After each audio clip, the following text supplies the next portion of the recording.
What's up? What's up? What's up? What's up to episode 6 of the rebuttal? Your boy is looking rough today, but it's all right. I'm gonna get through it. Listen, tell y'all about what happened right before this show got started. Everybody know, or people who know me know that I breed Rottweilers. My biggest male Rottweiler is 144 pounds. They're doing some work at the house right across. I'm really mindful of my dogs because I'm a responsible breeder. And I know that I have two sets of Rottweilers. I have a Rottweiler that I don't sell to just regular people, right? You can't, if that's your first time owning a dog, I won't sell you puppies off this one particular male because his puppies tend to take on his demeanor, and he is a very he's protective, but he's also aggressive. Anyway, long story short, the people that's doing the work on the house over there. So every time people see Rottweilers, I don't know what it is. They be like, "Oh, okay," they be a little fearful, but then some people be wanting to come close to them. So when I got to the house, um, my little baby was like, them folks been whistling at them dogs all day. Like when my dogs go around the corner, they can go out on the patio, but they can't go out. And I was like, why would you just tunt dogs? And so when I went out there to feed them and everything, talking, he was like, "Oh man, those are some nice looking dogs. They're nice looking." I'm like, "Oh yeah, yeah." He was like, "Man, are they cool, man? I want to pet one." My dogs are sitting there. Well, one of them is standing right beside me, and the other one is kind of like, you know, in that growl mode because they're very protective dogs. And I'm like, nah, they're really not that, people friendly or whatever. Um, so by the time I go in the house, I guess bro takes it upon himself to be like, "Oh, I'm gonna see if I can get him." So he goes, and I guess he gets some treats or something that he had in his truck or car. So I'm looking out of the window, not looking at the dogs, but just walking past the window, and I see him like throwing stuff over to my dogs. Now my dogs don't eat from everybody because I've had a dog to be poisoned before, so they have a command word to eat, right? And so he's getting closer and closer. Now my male dog is named Isaiah, and he ain't with the barking. He ain't with the growling and carrying on. He not doing that. I see bro inch up closer, and next thing I know, the dog lunges. And when he lunges, I'm not sure if the shock collar is going to stop him. The shock collars, they're good, but they don't always, if they get up enough adrenaline, it will not hold them, right? Like they will run through it. I see him lunge over the thing. And when I got there, and the shock collar did not stop him. So I get to the door, I do my recall to get him to come back. Now the guy running like, "Oh man, they for real." So then I had to go have a little come to Jesus meeting with him. Like, my yard is posted, like, beware of dog. I told you, do not act like these dogs don't exist. They're acting like you don't exist. They know that's not their yard. They know that there's not their yard. It has taken some getting used to for them because they used to running around on like 30 some acres. We're on a lot now. So I know they're at a disadvantage. And then this whole interaction with people like this, that could have got real nasty and real dirty for you. Because I'm like, that man probably 150 pounds soaking wet. The one is 144, and my dogs are going to jump you. They jump other dogs, and they will jump other people. I've seen them jump dogs. So you gonna get jumped. So you gonna have 4 dogs on you real bad. Well, 3, because one of them is pregnant, and so she wasn't out there. And it's like, no, don't do that. So I just said all that to say, when people have dogs, and there are friendly dogs or whatever in the world that would, but then there are just some dogs. I don't know what about a Rottweiler that makes people say, "Oh, I wonder, can I pet him?" These dogs are not excited to see you. They were bred for a purpose. They were bred to be guard dogs. Mines are guard dogs, is what they are, right? So anyway, yeah. So that's what threw me off. I get so tired of people and that foolishness. But anyway, look, man, we had an interesting week in the SIAC, right? Right? We had a it was interesting from the standpoint the picture is starting to get clear in the conference now, right? We're starting to see pretty much some things that we thought that well, what I thought I would see early on. I want to come back and talk about all that, but that man threw me off, and I want to get to something else. So these are the scores for the weekend. I just want to touch on all of them right off the rip. We had Tuskegee dominate Morehouse. Yeah, shots out to my Golden Tigers. Really glad to see that. We've settled in on a quarterback. I think I did see Malik Davis. He got some reps. I think he went 5 for 5 Saturday. Getting the running game going, because we're gonna definitely need that going down the stretch. That was something that I thought that we would have been better at early on in the season. But good to see that it's good to win a game. Winning is something. It's hard to win, right? The next game we had Kentucky State and Lane. Now I was not expecting Kentucky State to beat Lane, but I will say this. Kentucky State had moments where they looked really good against Albany State. And I said this last week that they were able to move that ball on Albany State, and just some things fell wrong, by default. Albany State, and that's why deferring to the second half is so important, right? Are you planning to be attacked to turn a little contact with people? Okay, right. That's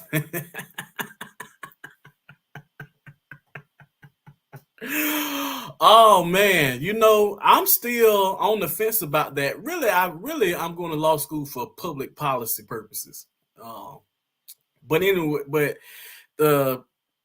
one day I'm gonna have to do a whole live about that. But Kentucky State and Lane, that was interesting, right? That was one of those things, man, that I was expecting Lane to get that one. I think Lane is still a really good team, and we'll get into how I'm a little scared for Tuskegee going into next week, playing Lane after having dropped 2 games. Yeah, I mean they were right there. The second one, of course, we're gonna get into Savannah State Clark. I know that's what everybody want to talk about. Fort Valley pretty much dominated Edward Waters. I don't know why Coach Gills won't let Fort Valley get that 50 piece. I mean, they be pushing up on it all the time. North Greenville, Benedict. It was pretty much what I thought it was gonna be. But I will say Benedict showed fight. Benedict showed fight, and believe it or not, Benedict's future. They still control pretty much their path to the SIAC championship game. So I don't want to just write them off completely, because there's some games that I don't think that they can win, but they're right there, right? Benedict is right there. Yikes, they are right there. So we'll see. They showed a lot of fight against North Greenville. They kind of got it going late, but that defense still got to sure up some pieces. Albany State and Allen, that one was funny, because when I finally flipped on the Albany State game, they had the Albany State score and the Allen score flipped on the little ticker. So when I turned it on, I'm like, whoa, what the hell? Allen is beating Albany State. I think it was like 33-7 or something when I first turned it on. And it wasn't until Albany State scored again that I saw they put the score out. I was like, oh, okay, wait. Allen is not winning this game. Allen is getting the brakes beat off them. And then the Central State Miles game, which is another game that we will get into, that turned out 16-7. And I think that's bodes for an interesting matchup, right? So let's go back to something, and then I got my guy Damien in here from the SIAC talk. I didn't get a chance to do the SIAC talk Sunday. I went down to a little day party on Sunday, and yeah, and I ain't make it back. I did not make it back. So the NCAA is eliminating national letter of intent, right? These changes are interesting across the college athletic landscape. It is something that it's going to impact all our institutions. I said last week how I feel like I don't want to keep calling them the ancestors, but those who came before us, I feel like they communicated a lot better than our athletic departments and our institutions communicate now. And I think the proof is in the pudding, as old people would say. And so they're going to go to this new mode, and it's crazy because they're removing this before the new rules even finalized, right? They're making these moves because of this antitrust lawsuit, which they're still in like a month-long fight to try to see if the judge would accept their terms. And so I find this really, really interesting and what this will be like, and especially about Division II athletics. A lot of people talk about it from the perspective of Division I athletics, but when it comes down to Division II, a lot of Division II schools still be recruiting a week before kids come on campus, right? They're still trying to fill out rosters, still trying to get guys in because they're trying to catch guys that have fallen through the cracks that didn't, that thought they had a Division I opportunity. Like they're really fighting for those guys to the very last minute. So it'll be interesting how that challenges and how that changes the timeline. Changes the timeline for Division II athletic departments. Now, I put this article up. Now, let me go back to this because some of our schools, I know Fort Valley has a couple of kids committed already. Tuskegee has a couple, and this is one. He's a 25 wide receiver. I want to say Albany State has a couple, and there's another school in the conference that has a couple of guys that are already committed for the 25 year. And I think that's really big because I think our coaches they were adjusting to this new landscape of college athletics. So it was good to see them get out and get ahead and get some high school commits early on. So that was really big, but it'll be interesting to see how this new thing works out and how these classes hold on, because what the early signing period is the week before the championship games, right? When it used to be after. So it's earlier this year than it was. It used to be like in December, but it's earlier this year. Which brings me to this point. When I talk about the ancestors, right? And when you talk about Morehouse, a lot of people don't consider Morehouse to be an athletic institution, but Morehouse was very integral in making the SIAC what it is today. And every year, B.T. Harvey would give this long write-up in the papers about the state of the SIAC, how he saw it, what needed to be fixed, and he didn't spare nobody's feelings in his write-ups, right? And I feel like we need more of that today. When I think about Off Script, and I know like today on Off Script show, there were some people who were, I think the Alcorn people were upset about something that he said, and I'm not really sure exactly what it was because I didn't get a chance to catch the whole show. But I will say that there's nothing wrong with people wanting to see better for you, right? There's nothing wrong with pushing the envelope on things and issues. It's important that we don't get laxed, because getting lax is what has gotten us in the predicament that we're in, right? Being laxed has gotten us where we are today. Being laxed, and I'm only talking about Southern because I'm in Baton Rouge and I see a lot of Southern now. The one of the things that's bothering me is that Southern shouldn't have got blanked like that by Nichols, right? When Tuskegee played Finley, I'm always talking about Tuskegee shouldn't have been blanked by Finley. Like, we shouldn't get beat the way we get beat by GSC schools. It just should not happen. But it happens because we don't have people. Everybody want to go along to get along. Everybody want to just sweep everything under the rug and hide under this one big umbrella, right? I'm always saying that I'm all for HBCUs. I am all for HBCUs and the HBCU unity. But every HBCU ain't your problem. So like you can't take on the whole HBCU cross. Old people back in, my grandma just sing a song at church about must Jesus bear the cross alone and all the world go free. No, dog, listen. Tuskegee's problem, Albany State's problem, Albany State problem. Yes, we have a collective interest, but we have to address our institutions, our own institutional problems. That's why when I'm talking about going Division I, I don't care about people who don't have no vested interest in Tuskegee, because this is the type of Tuskegee that I'm talking about, right? When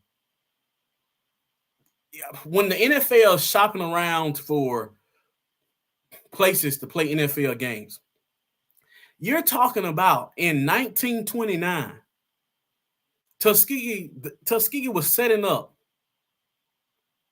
a game to be played in Africa, and more importantly, they were going to play it in South Africa.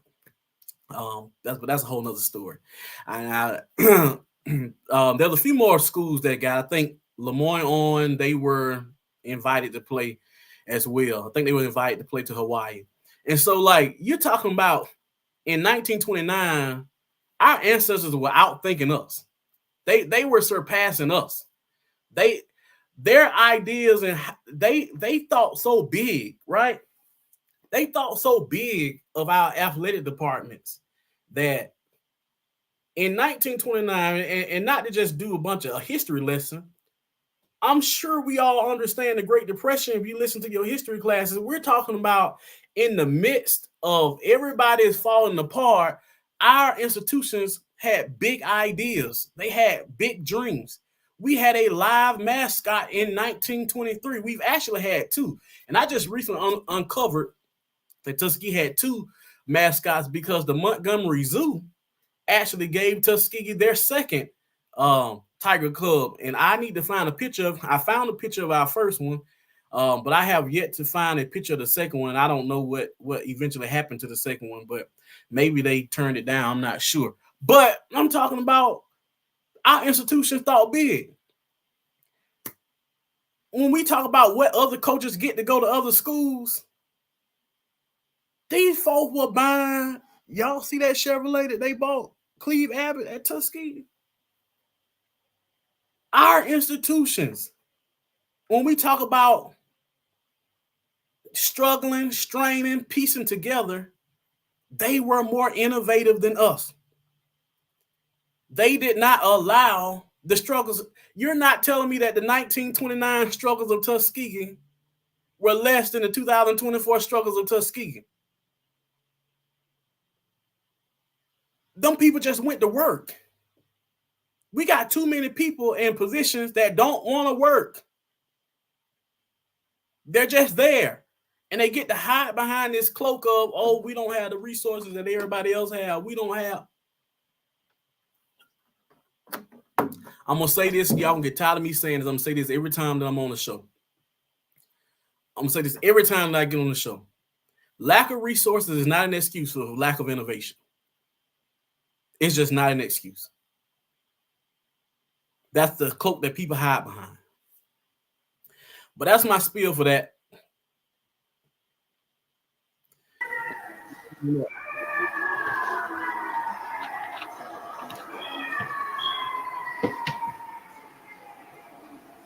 Yes. He'll realize he up in a second. All right. I'm up. I'm here. What's going on? What's going on, my good friend? You got it. It's your world. I'm just living in it. I just want you to keep rent down, dog. Hey, man, shit. You and me both. just keep rent down a little bit for me. Hey, look, you done went down there to New Orleans and got turned up, huh? Yikes! Ooh, don't say that too loud. They might hear you. Hey, I already know. I'm still drinking water because it's coming up on homecoming season. And I'm drinking water because I know I got Southern homecoming on the 19th. I'm gonna be in Atlanta the next week, and then Tuskegee homecoming the following week. Yeah, man. Hey, you got to make sure you're hydrated now. I gotta get my water intake up. All right, so I'm gonna take a victory lap. Go ahead. I'm finna take a victory lap because the television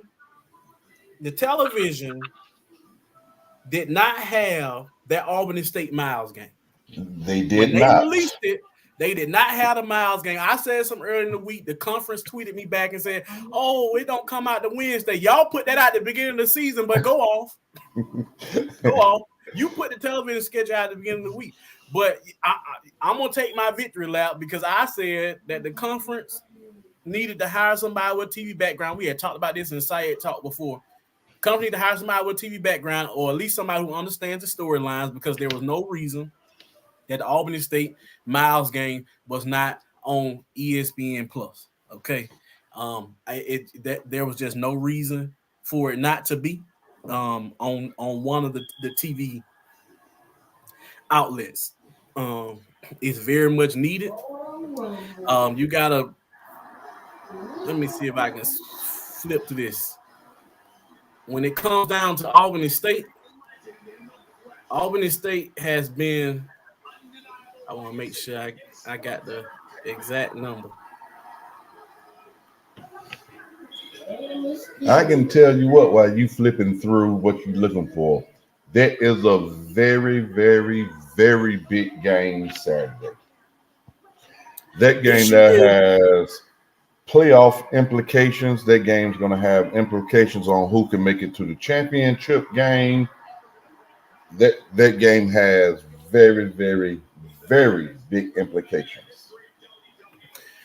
Definitely. Miles, Albany State. So since there have been 12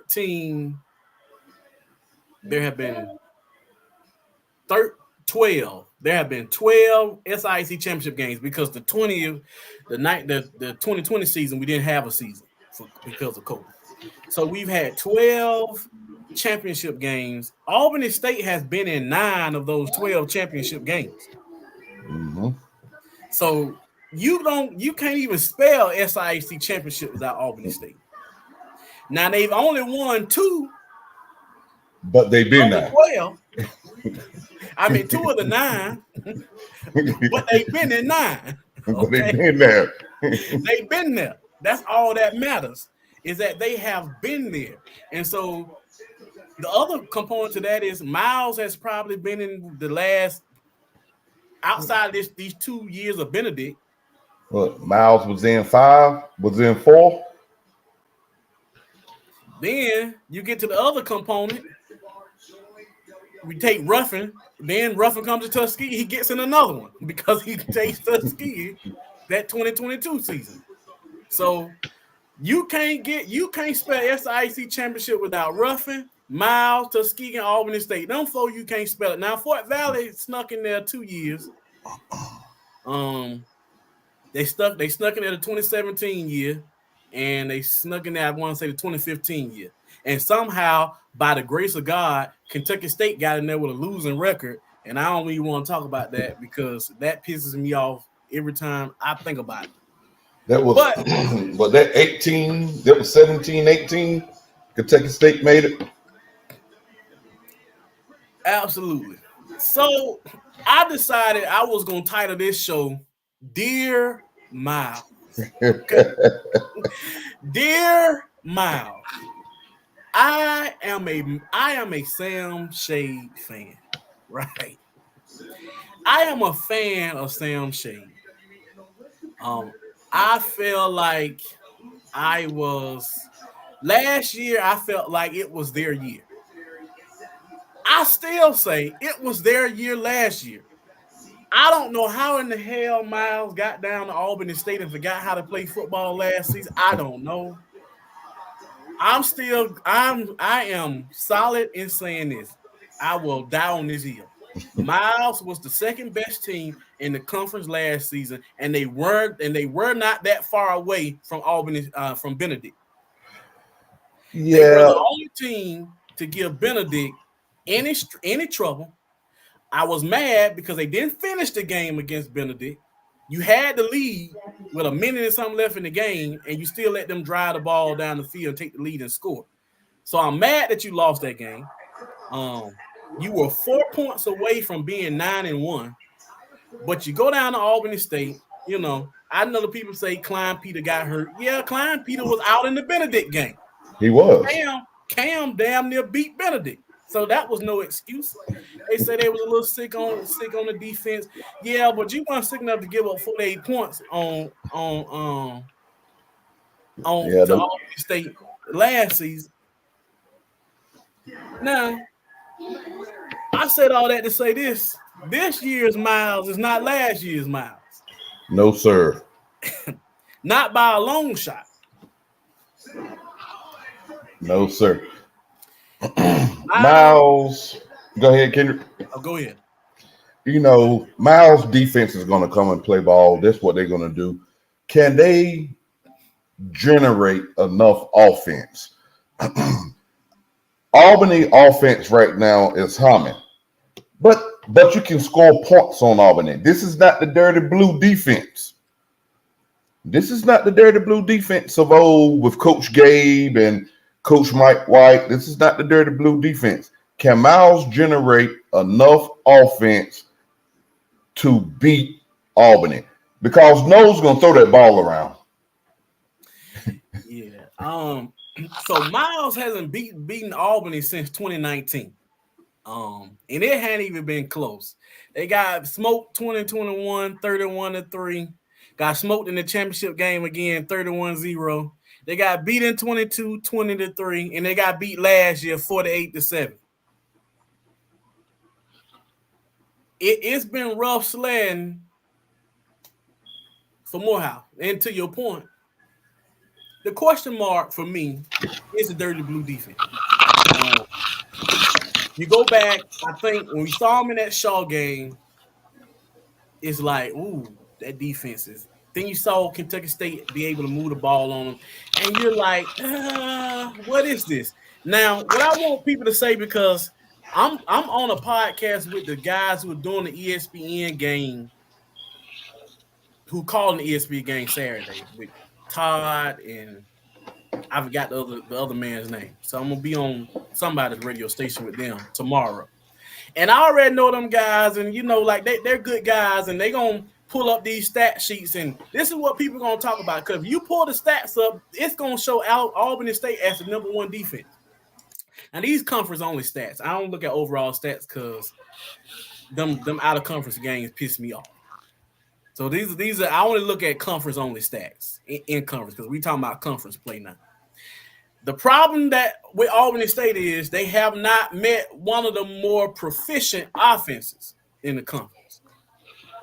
We saw what happened to them with a proficient offense in Shaw. I think a mobile quarterback gives Albany State hell. They have a problem with a quarterback that can move. Albany State. So when tomorrow, when y'all hear them people talk about Albany State and y'all hear it on the thing, don't y'all get lost in that now. Don't y'all get lost. Because Albany State is not the number one defense in this conference. I'm gonna just tell you that now. Not by far. It's falling that way because of how the schedule is shaping up. So Albany has played Allen, Kentucky State. Who was the third team they played? Central State. So their offense about like my 10-year-old offense, all three of them. You have played the worst offensive production wise teams in the conference. So that's why you look how you look right now. And I hope that they ain't hanging their heads on this number one thing, because this ain't gonna save you here. The other thing is that I'm questioning Miles Albany State's defense is I'm not sure if Albany State has played a team that's going to devote to the run the way Miles is. Yes. Now that's going to be the interesting part about this game, which is, and this is the only reason I'm giving Miles any chance to win this game. I haven't decided who I'm going with yet. I'm leaning towards Albany State. Catch me by, it's Thursday already, right? Dang, no, it's Wednesday. Tomorrow going to be Thursday. Yikes, this week got out of here. I'm going to be at this game. So I got to pick this one right, because when I pick a game wrong and I'm at the game, the players and the coaches, they give me a hard time. I'm going to be at this game. How will you know me, recognize me? I'm going to be the one there with a big old Tuskegee shirt on. That's how you going to know me. The guy with the Tuskegee shirt on at a Miles Albany State game. But I'm going to be there because I really want to see this. And I made plans to come because it wasn't going to be on TV. Now, I don't know if I would have gone if it, but whatever. I'm looking forward to it because I don't mind supporting the other conference team. But I think that run game for Miles is going to be the test for Albany State. Now, here's the downside to Miles. I'm gonna answer that, Miss Griffin, and I think Flicks is his answer is really good. Miles has another problem. You look at their schedule. Okay, scratch the Alabama State game out. Alabama State is still a really good. Alabama State is still a really good team. Alabama State is. I know that kind of got lost around in there. After they lost both of their quarterbacks, and people just pretty much thought Miles was gonna win that game. I think Miles thought they was gonna win that game too. But that's still an FCS team. let's not get it twisted. That's still an FCS team, and even though that 28-13 looked bad with FAMU, but that was really a 21-13 game. FAMU and Bama State. That last fumble really, whatever. But it was really a 21-13 game, and Bama State just could not. I mean, they left 9 points on the field because they couldn't kick, and this is what I'm getting at with Miles. Miles can't kick. They can't kick. If they would have scored their PATs in the West Alabama game, they missed both of them. If you make one out of the two, the game is tied. You go to overtime. If you make the second one, you win the game. I ain't even talking about the field goals he missed. I'm talking about the PATs he missed.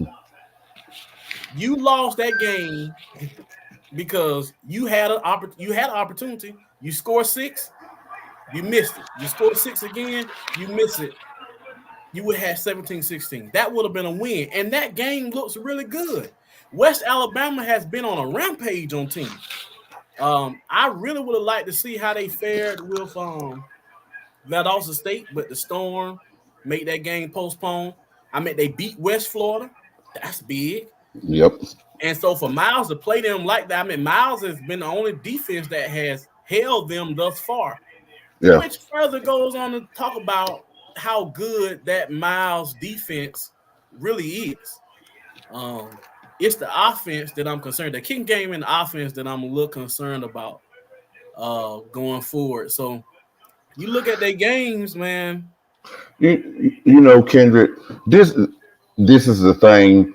If Albany is not the biggest team, they big across the tackles position in the middle, but their ends is kind of smallish to me. Their backups is kind of smallish to me.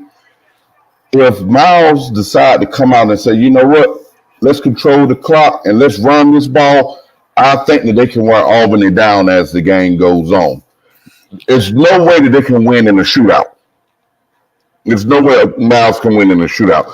Now going with Albany on offense, Miles rotate about 8 defensive linemen during the game. They are very long on that back end and the secondary. They are, we're talking about 6'1", 6'2" safeties and corners. They got a couple playmakers on that offensive side too. What's my receiver name? John Andrews. Yeah, You know, they got John, his little brother's there. You know, they got some pieces. They rotate 3 to 4 running backs per game. If they get out there and go ball control, and we're just gonna stuff it down your throat, and we're gonna make a concerted effort that we're gonna run this ball 35 times during this game, they got a chance. But if they get into a shootout, no, it's gonna be 48-7 again. So one of the things that I think is going to have the bold in Albany State's favor, they got to jump out on them like they jumped out on Allen. Mm-hmm. They can't allow Miles to settle in that game. They gotta hurry up and jump out. Because if they don't, because see now, if you go back and look at that Central State Albany State game, let's see if I can. Up in New York. I was on my other computer when I was doing it. That's it right there.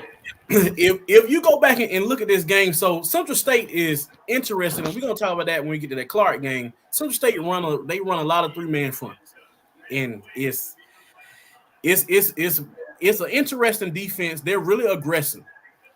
I think the problem is that I think Albany State is gonna have is Miles is gonna get pressure with their front four. What's that front four? They don't have to send the 5th and 6th guy. And what is, to me, can Knowles make quicker decisions? And can he make the right decision with the ball? I think he's good. I'm gonna have to publicly apologize to him because I've just been overlooking him. To be honest with you, I've been overlooking him. Okay. I think I've been so disappointed with Albany State's defense that I, just didn't pay attention to the offense. And then when I'm watching the Allen game, I'm like, hey, this guy's making some good throws, which made me go back and watch this Albany State Central State game. And I went back and I kind of looked through my Flow Sports and rewatched a little bit of the Albany State Valdosta State game. I mean, he didn't look too bad in that game either. So I think he's gonna be the wild card. But how will he handle being under duress? Because he's gonna be under duress Saturday because Miles bears on team as they go along. That defensive line is nonstop. Yep. Like I said, they're gonna play. Shay's gonna play 8 defensive linemen.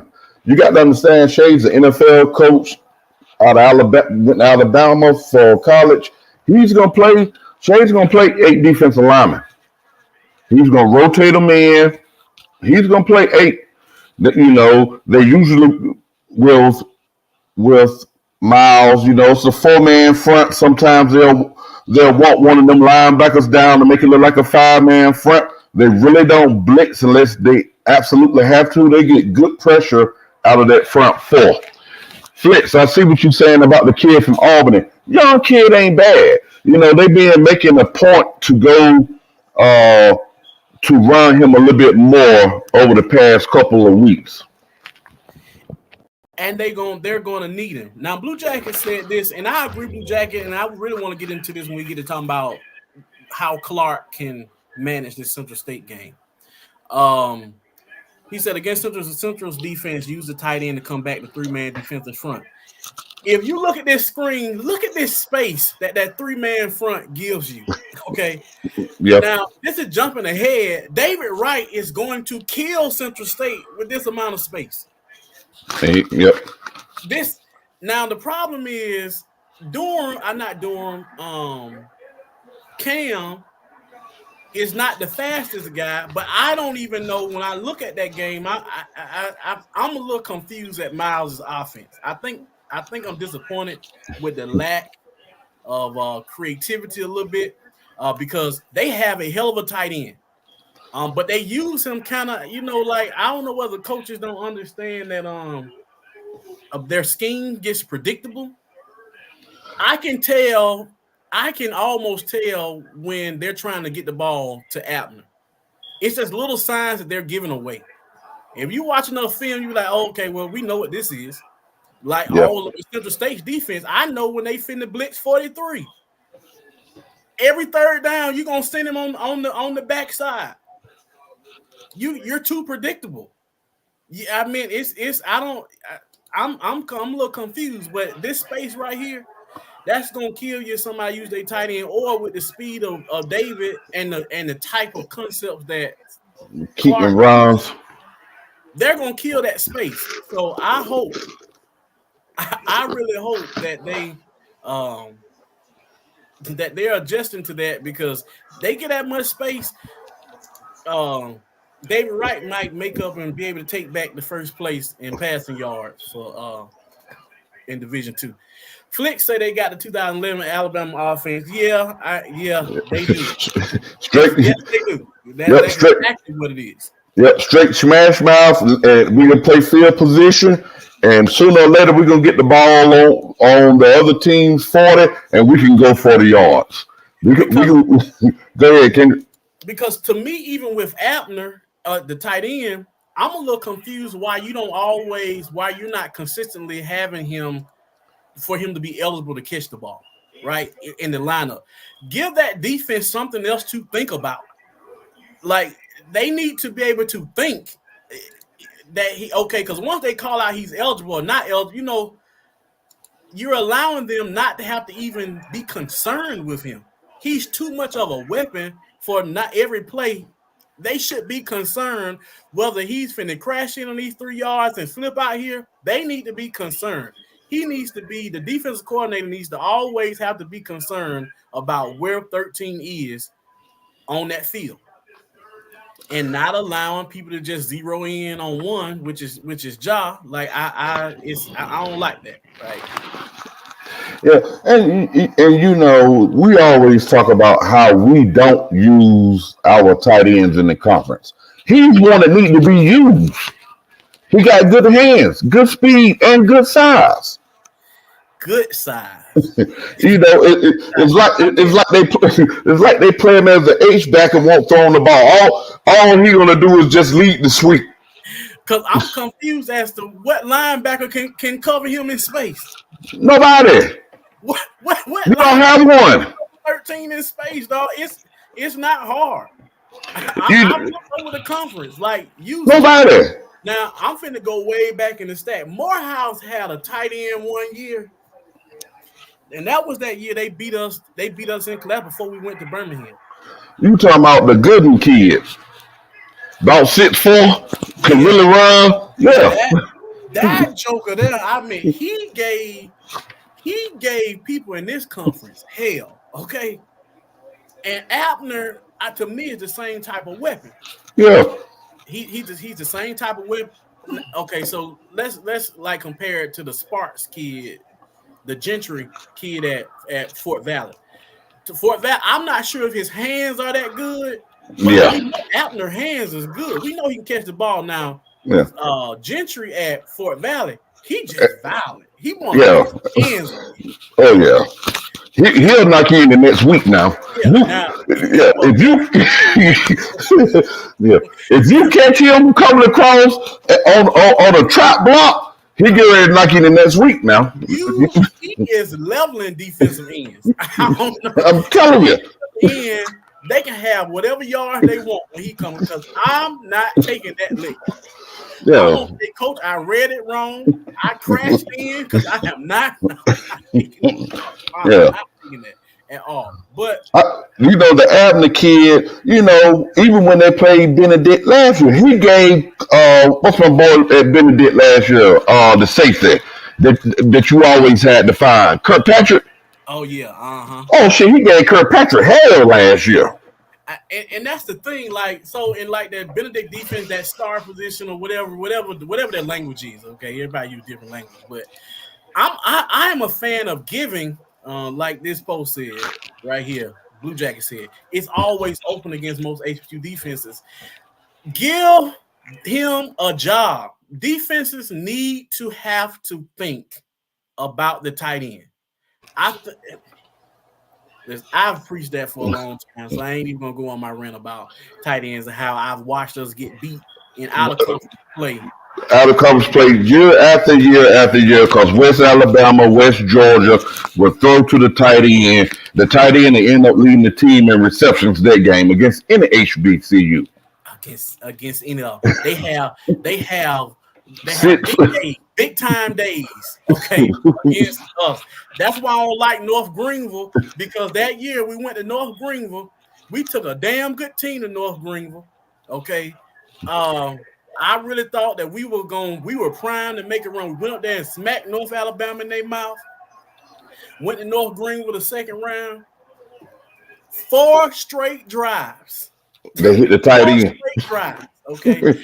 They wooed us a little bit to the left, wooed us a little bit to the right, wooed us a little bit to the left, and then all of a sudden a little drop back, roll back, and there go the tight end in the flat. Wide open. There go the tight end in the flat. He right there every time. Okay. They get the ball again.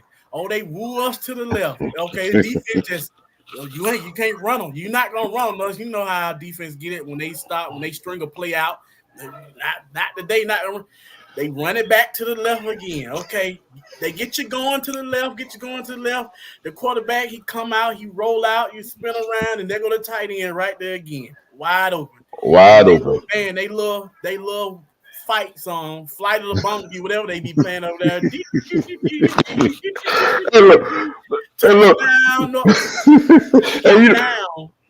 4 scores before somebody said, you know what? Let's come out of this 4-2. Let's put a linebacker back in here. Okay. And then we went to this 4-3 look. But the thing is, you gave somebody the job. You gave that linebacker the job. Now, linebackers, it depends because they can still beat you that way, too. Yeah. They can still beat you, but you got to be able to know that it's there. And then that front 4, you got to be able, because that'll break it up. You got to be able to get some pressure. You at that point of attack, you got to be able to stop that. And that's what. And I think for me, and offensive line play, and y'all know that I've talked about this a lot. Offensive line play has to get better across the conference. Yes, and I think wholeheartedly. Coach Joe Taylor wrote an article years ago. Okay, now mind you, I told you I've been in this a long time. I just was young. But I've always been a reader. Joe Taylor wrote an article about how come we don't recruit white offensive line when he was talking about white players in general. And part of our problem is we limit, because I look at the schools that our coaches go to visit too. Now I can tell you about half our problem is even the type of programs that we pull guys out of in our recruiting. It's some high school we won't even go to. It's some high schools that if we don't have any interest in. But it's some guys down there that can block that ball. And they can help. Yeah. The way that Tuskegee's been running the ball the past 2 weeks, Tuskegee got the best offensive line in the country. The way they ran they had 300 against Edward Waters, about 280 against Morehouse. I don't think the running back for Tuskegee, none of them got touched until they got to the second level on Saturday. Which is something I think, and so coaches have to get out of themselves too, right? When we would come to the season, I told you, I was excited about our running backs in our running back room for Tuskegee. Coach James has even said that about that running back room. So I feel like we had Johnny Morris, Chase Sellers. They were good for us last year. But we've had some good running backs to come through the program. A couple of ones that I felt like should have been 1,000-yard rushes. But then they came out of fall camps and they wanted to be sniper game. Yeah, that's what they came out saying. They wanted to be sniper game. I felt like we could have ran the ball a little bit more on Johnson C. Smith. But whatever. I'm glad to see it going now. They went to it the second half against Edward Waters. They've gone to it against Morehouse. The problem that I'm having with this, though, if they don't commit to it, because you got to commit to it, and it got to be your identity. It has to be really intentional, because you're going to play a lane team this particular week. We'll talk about this in a minute, but you're gonna play a lane team that they're a quick strike team. And I'm just curious as to what happens to Tuskegee. Yeah, you ran all over Morehouse, and Morehouse just didn't have no fight. I don't know what a fight is at Morehouse. I'm done. I'm done with them. I don't give up on them. Now I'm with my 10-year-old, his team. Damn it, they 7-0. I'm with them. Hey. I'm with them. Now, the people say best offensive line, now best O-line. Now, so I get what Damien is saying, y'all, to be honest. I'm talking about as a unit. When you look at from a unit standpoint compared to what we're seeing across the conference, because really nobody else is running the ball. Now, I think Clark should run. I think Clark's key to winning in this little stretch that they're finna go on. They got to be able to run it. Run the ball. They gonna have to figure out how to run the ball, because if they don't, they can't keep going them 3 and out, and teams building leads on them in this catch up type of game. Because some of these defense they're not gonna bend, they're not gonna fold. Like you see what Savannah State's defense was able to do. Now, I think you can beat Central State if you're able to score at all, because Central State offense I don't have no hope for them. But that Central State defense, they're gonna present a certain type of challenge for Clark too. But at the same time, that they still gotta play Miles, which I think that's gonna be interesting, because I think Miles is gonna be much bigger than them. Yeah. Then they got Tuskegee. They got Miles for their homecoming. Then they got Tuskegee the game after that. And every game for them right now in the conference is an elimination game. Tuskegee is on an elimination game because at this point in the season, which is what makes the Albany State Miles game so important. If Albany State wins this game, Albany State doesn't have to play Clark. They only have one more team to play, which is Fort Valley. Yep. Which can make things interesting, because if Fort Valley beats Albany State, which I will say publicly, I think Fort Valley is the best team in the conference. I concur. Fort Valley, to me, when I go back and I look at it, Fort Valley had no business losing to Clark. They got caught. I told y'all, I wrote this to y'all. Clark, they got caught with their pants down. That Fort Valley team that played Delta State would not have lost to Clark Atlanta. I believe you could line Clark and Fort Valley up 5 more times this season, and Clark Atlanta wouldn't come close to beating them. Fort Valley was playing some young kids in their secondary in that game. I just feel like they got caught, and they got caught. Which happens to Fort Valley last season. Y'all know I'm a Tuskegee guy. Randall was in the SIAC talk. I ended up telling Randall I wouldn't tell Randall that while the season was going on. I wouldn't dare tell Randall that. I told him on SIAC talk, like one of our last ones. I said, bro, I need to tell you something. Fort Valley had no business losing to Tuskegee last year. They had no business losing to Tuskegee last year, dog. Like, they got caught, which is why on the thumbnail for this show, I said, and Fort Valley finds himself in this position again, dropping one game. And it's been like this the last 3 seasons. The year that Tuskegee went to the SIAC tournament, that 2022 year, the second best team in the conference was Fort Valley. Yep.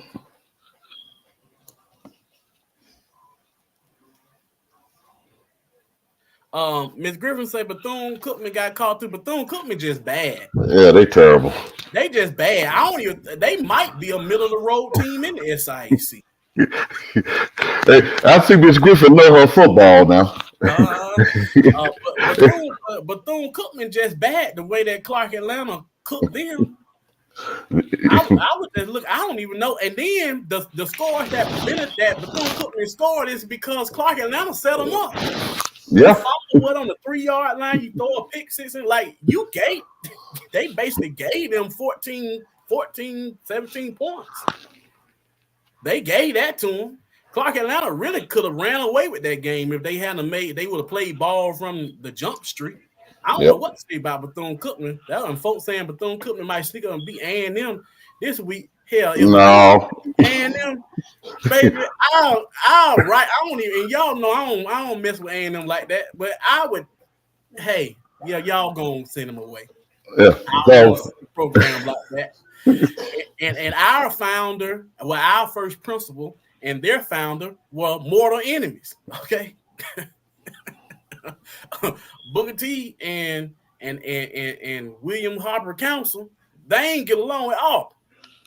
But I would call, hey, we will want to see a program sink that low. Don't y'all do that. But no, A&M ain't gonna lose no Bethune-Cookman. Bethune-Cookman is bad. If A&M lose to Bethune-Cookman, it'll be a interim coach Sunday afternoon. Yeah, so Marshall said this, and look, I agree with what you're saying. They were. Yep. I'm giving them slight grace because they had 2 true freshmen playing. Yep. And and this is what I hyped about the whole game, and what I tweeted about. I could not understand how they kept letting Harris get on the island by himself with that true freshman. With their freshman. I couldn't. I was like, if y'all don't get that freshman from off that boy, get him off him. He's getting cooked. But maybe they use it as a growing up thing, right?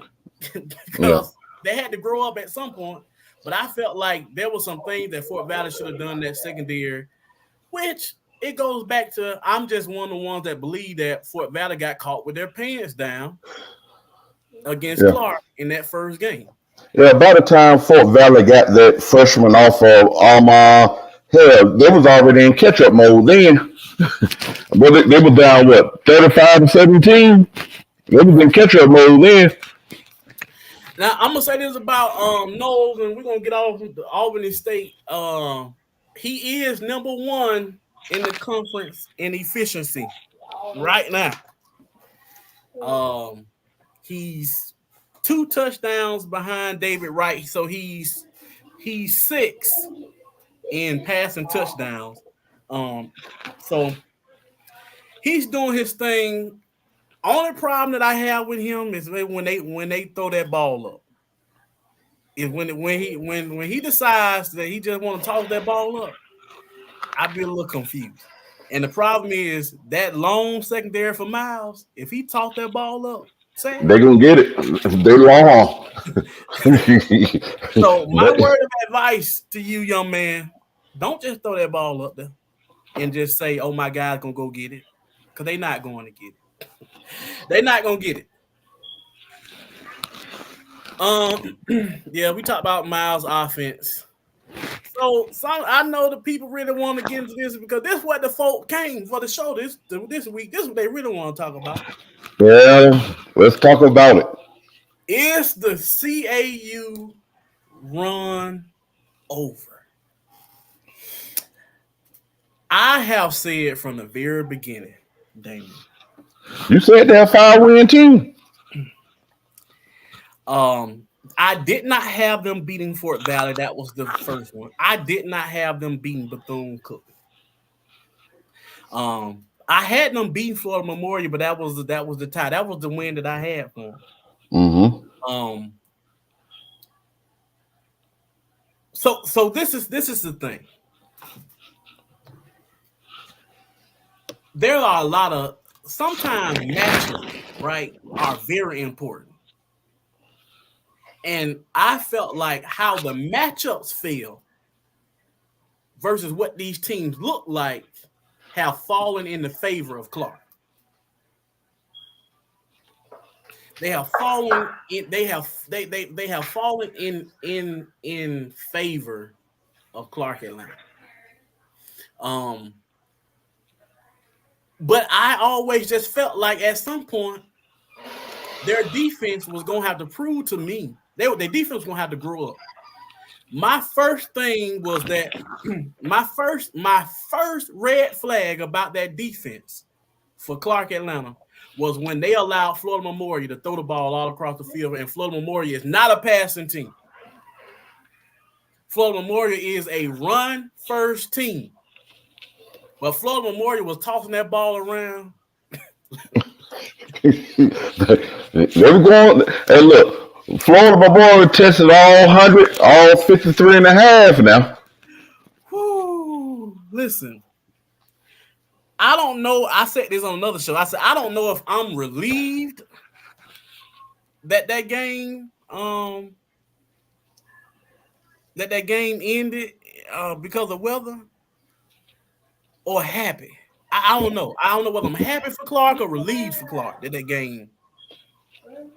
Because I was just like, look, you finna have a problem.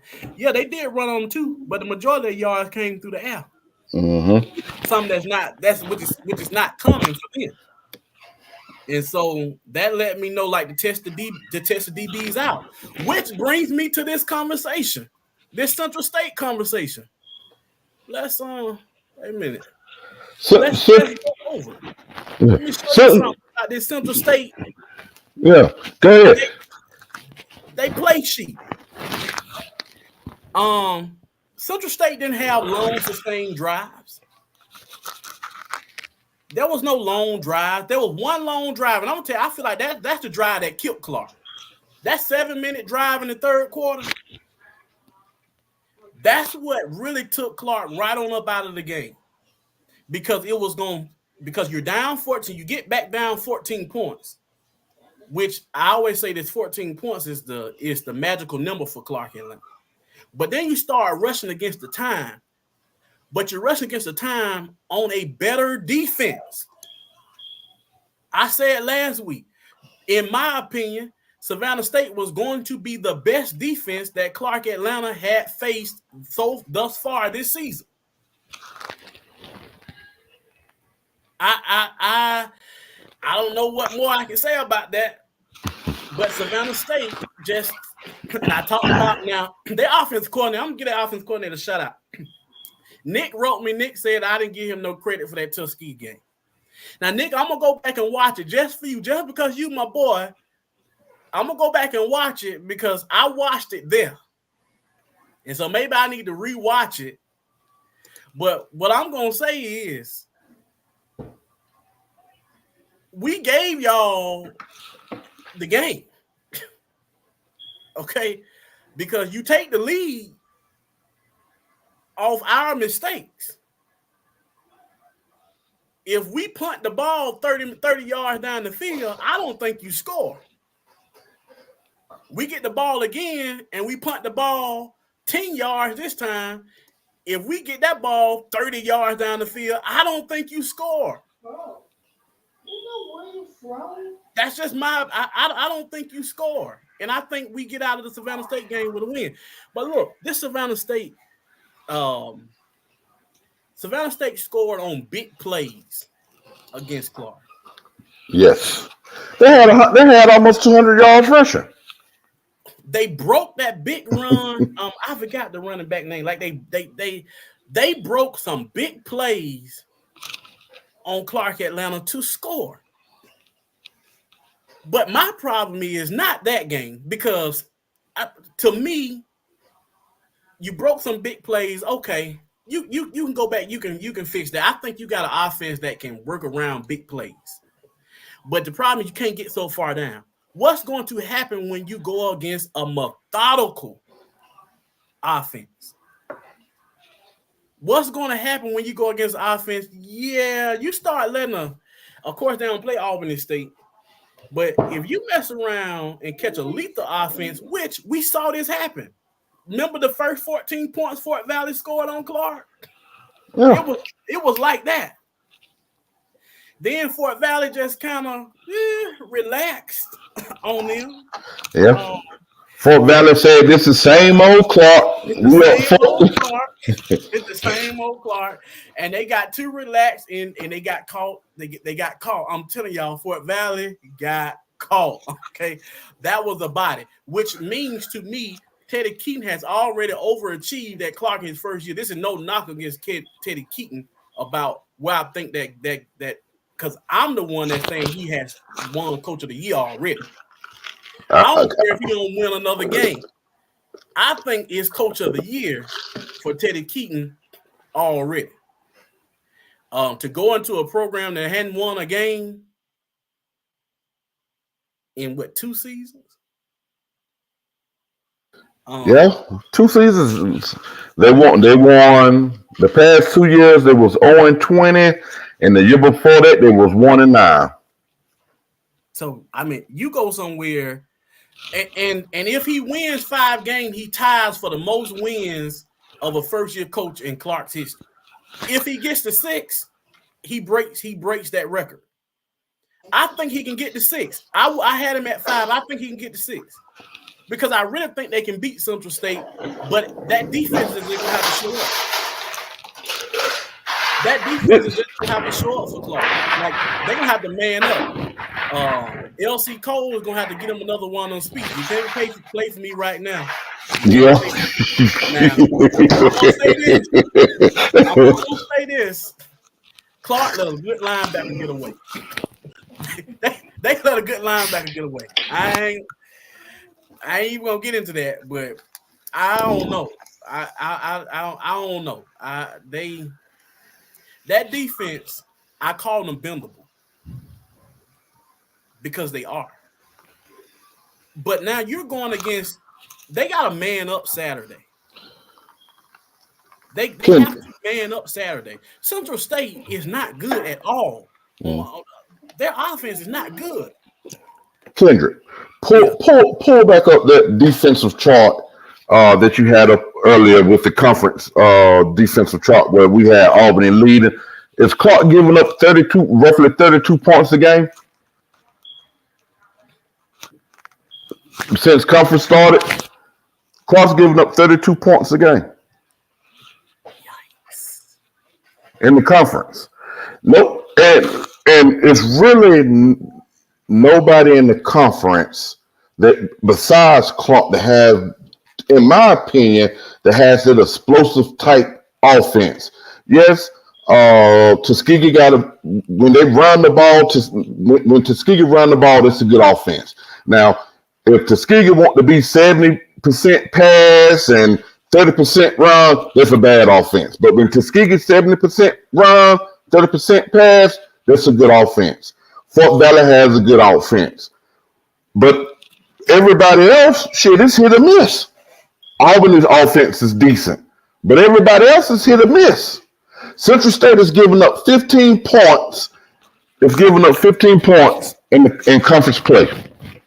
This game is going to be a whole lot different than what a lot of people think. Mm-hmm. I might take Central State this game. The game's at Central State. I might take Central State this game. It's homecoming. We just saw what Savannah State was able to do. Now, the only thing that I have my one hesitation, I wish I would have had the videos up here. That Boone, listen, that Central State offense, they make my head hurt. It makes my head hurt, Damien. Oh, I know. I don't see it. They run the ball. They're gonna run the ball 3 times. They're gonna take a deep shot. They take a deep shot. And I don't know whether Boone, he ain't read nothing when he throw it up. No, he just letting it go.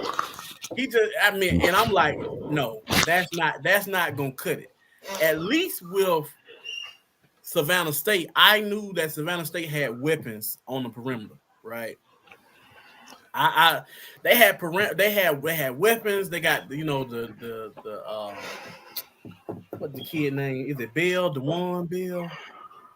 They got the kid that went into the portal but ended up coming back. Is it Phillips? Deshaun? Yeah, Mitchell. Yeah, that's it. Yeah. And so they had weapons, right? So I told you I expect Savannah State's offense to be better. I just did. I expect them to be a lot better than what they were coming to the season. I really thought this could have been a chance for Savannah State's year. Not completely out of it, but they got to win out, and they got to hope a lot of stuff happen, right? They got to hope a whole lot of stuff happen, a whole lot. I think that game this weekend gives them a little boost, but then we saw what happened to them at Fort Valley. And I told y'all Fort Valley is the best team in this conference. Okay, and I'm keep saying that Fort Valley is the best team, best complete team. Yeah.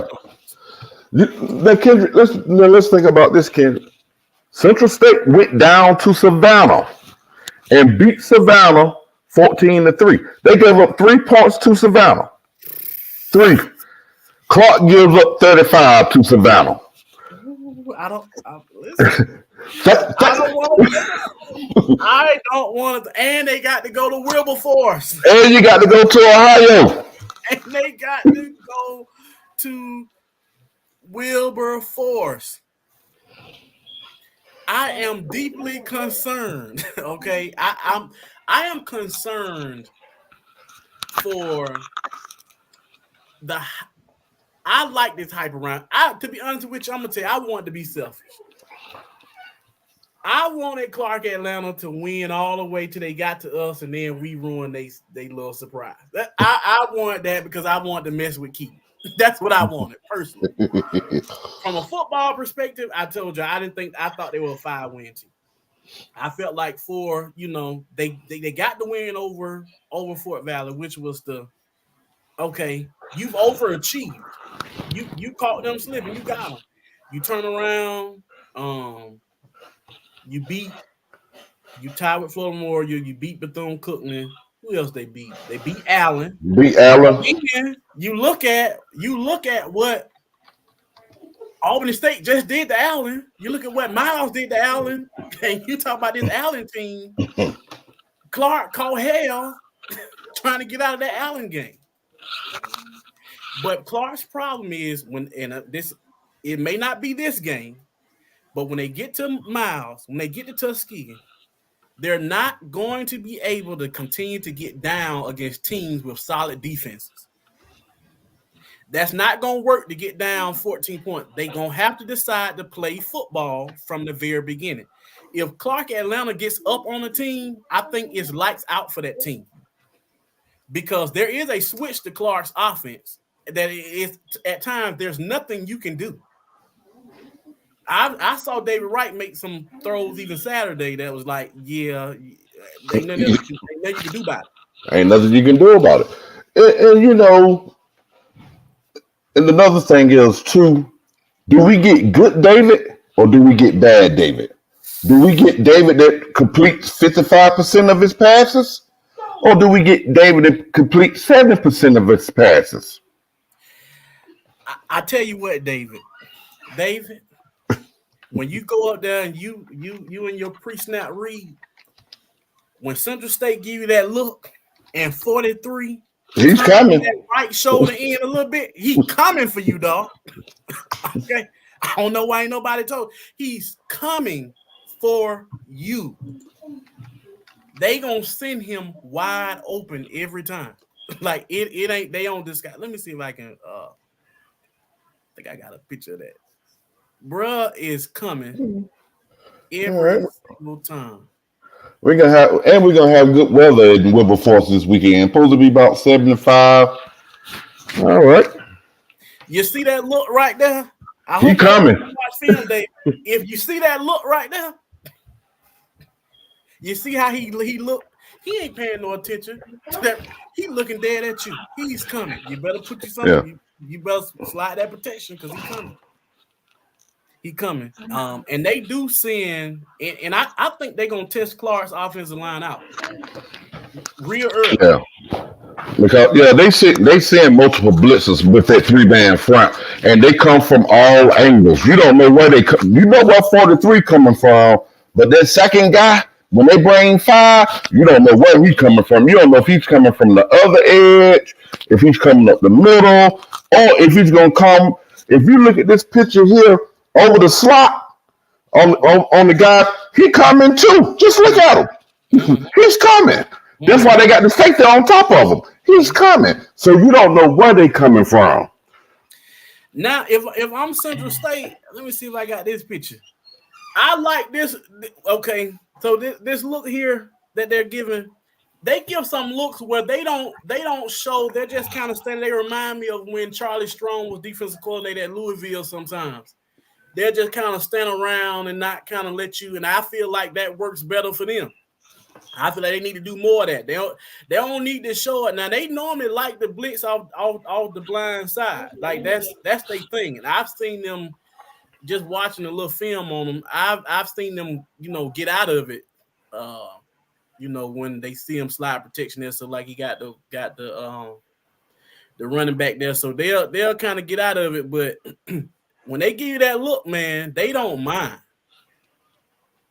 They don't mind. Dang, I wish them videos would have loaded up. But anyway, I think it's going to be a good game. I want to say that game is at 1:00. I think it's on HBCU Go. Yeah, that's going to be a good game. Yeah, definitely. If Clark get up by 14, hell, you might as well go ahead and cancel Christmas because it's over. They get up by 14. Central can't score enough points. Yeah, they got enough points. And I think Central State needs to get a little bit more invested in running the ball. I was looking back over their chart, their drive chart, and I was watching it with the game as the game went on. and to me, when they run first, they're not a bad run team, but they want to throw. I don't know what's this infatuation. By now, you mid-season, you know what you have. You know what you have mid-season. Y'all can't connect 50 yards down the field. Stop throwing it. Stop throwing that ball. You ain't taking the top. And then what makes it so bad, you're not even taking the top off the defense. They're double covered every time you throw that ball. It doesn't work. Run the ball. But yeah, I said I was gonna make a decision before I got off Central State and Clark. Oh God, I think Clark gets this one. Yeah, it's gonna be tighter than what you think. Oh, I don't see Clark blowing anybody out. What on the rest of that schedule? Shit, they're gonna beat Morehouse by 100. Now that's the game. Now I'm gonna be honest with you, Damien. Now I've got Morehouse winning 2 games now. That ain't gonna happen. Ain't gonna damn happen. I told you I'm done with them. I'm with the Bulldogs of the North Gwinnett Recreation League. That's who I'm with. So let's slip over here to the games we got Saturday. I can tell you, even before you get going, I can tell you this: is Benedict go up to Frankfort, Kentucky, bullshit, and Kentucky State gonna beat their ass Saturday too. Now, if they go up there tricking, if they go up there tricking, listen what I'm telling you. If they go up there tricking, it's gonna be a BTA. You know what BTA stand for? Please tell me. Belt to ass. If they go up there, if they go up there tricking on Saturday in Frankfurt, Kentucky State can come out of there with win number 2. Whew. Kentucky State has been getting better week after week.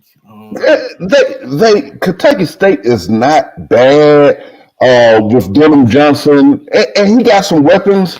They just do dumb stuff at times. They're not a bad team. They got some talent. They're not bad, but they just do dumb stuff at times. I mean, I feel the same way about Lane. Like I feel like Lane is one of them teams that, yeah, y'all record 1-4, but you're definitely not a 1-4 type team, man. Yeah, take it seriously. Yeah, it just makes you scratch your head like, what are y'all doing? And then, they'll get into one of those ruts where they'll go through just look crazy for about 8 to 9 minutes, and then it just all of it just comes back to the center. If I had to pick that game, I'm taking Kentucky State.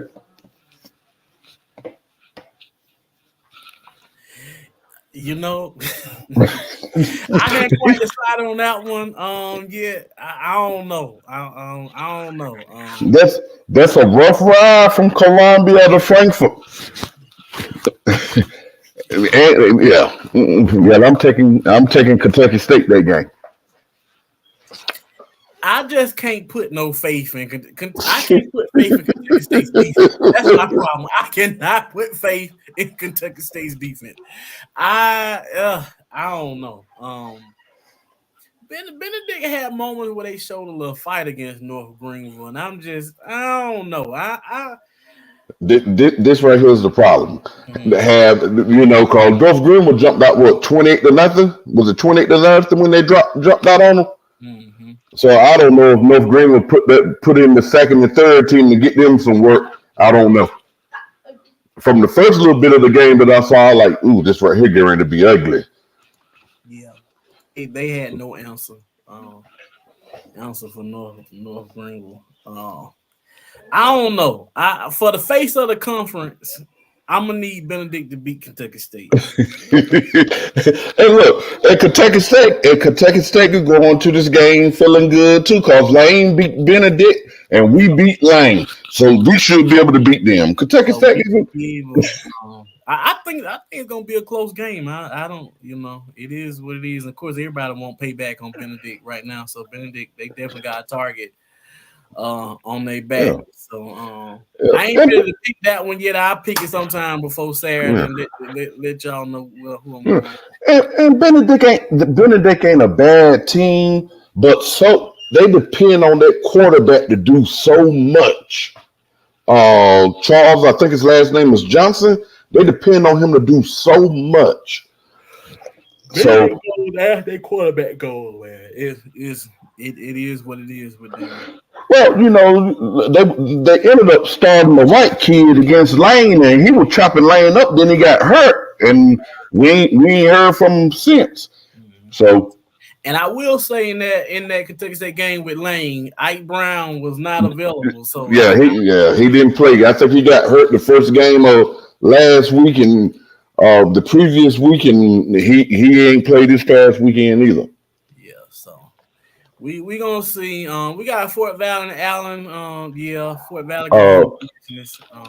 Fort Valley by however many they want. Yeah, it's homecoming in Fort Valley this weekend too. I think.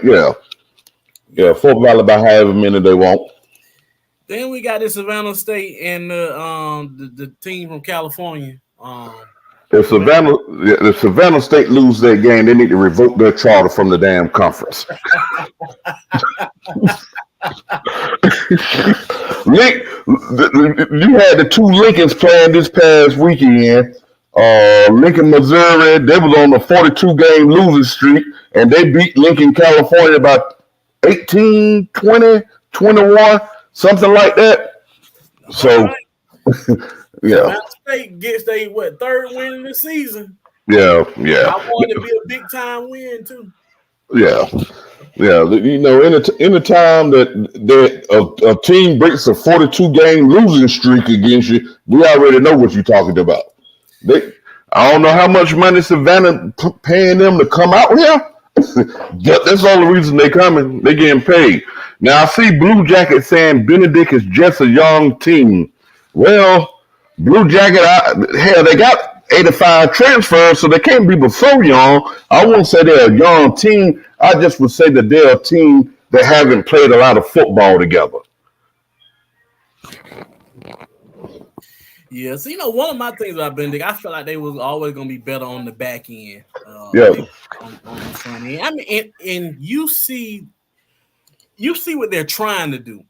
Mm-hmm. in the Virginia State game, like you see what they're trying to accomplish there. So I don't think you ever can write them out. That's why I think that's going to be a really good ball game between them and Kentucky State. Now I've said this over, and I mean this. I am concerned about my Golden Tigers going to Jackson, Tennessee. So concerned that I'm not even going. I'm not even going. Now, do y'all know I missed my first Morehouse Tuskegee Classic this past weekend?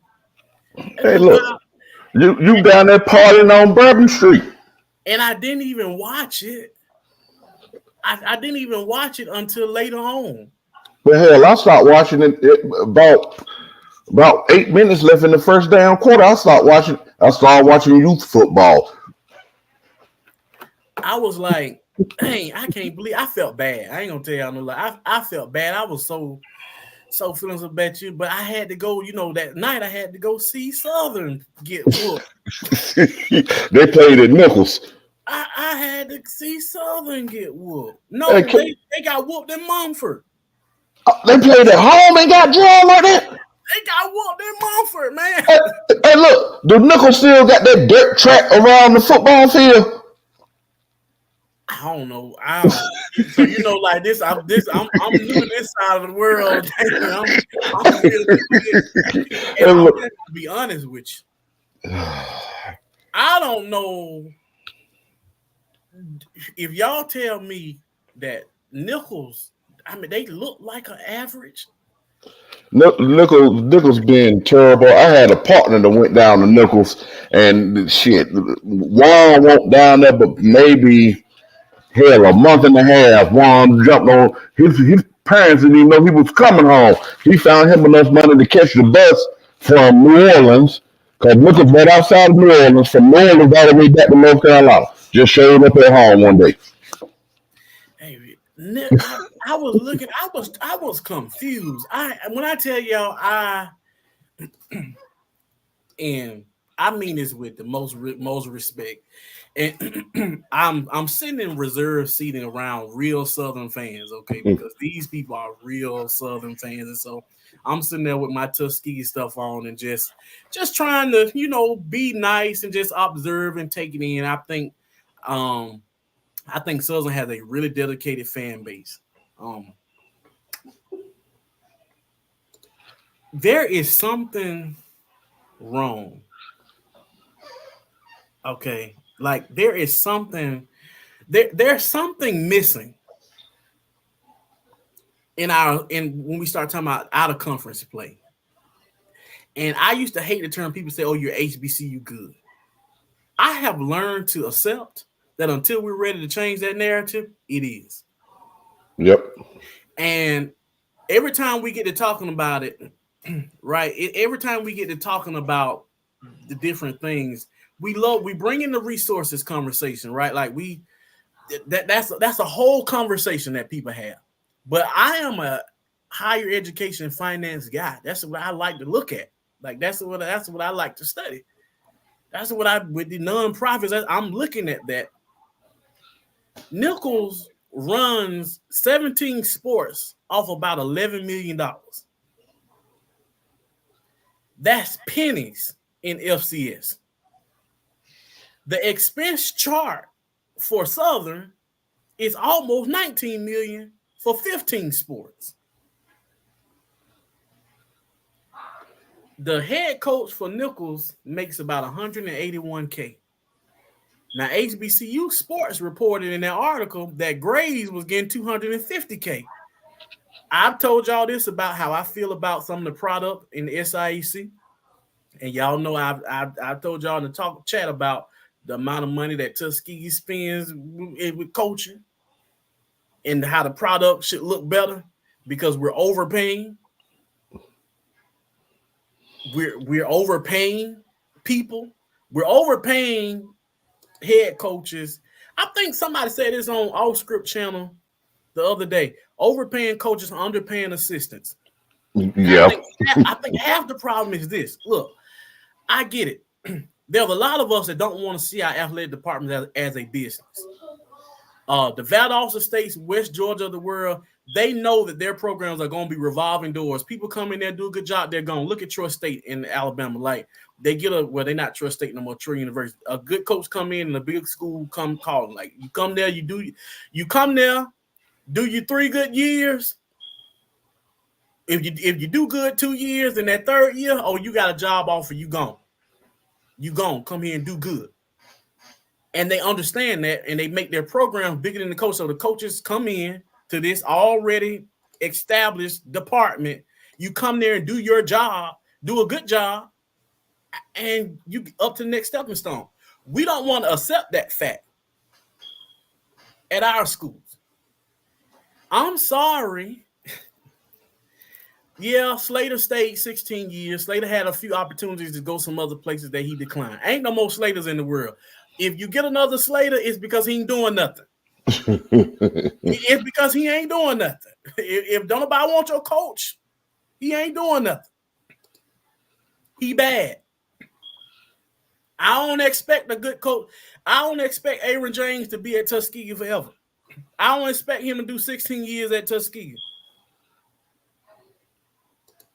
I expect him to come there, win a couple championships, get on. I don't mind it. The next guy, because Tuskegee has a name, has a brand, it should run, it basically should run itself.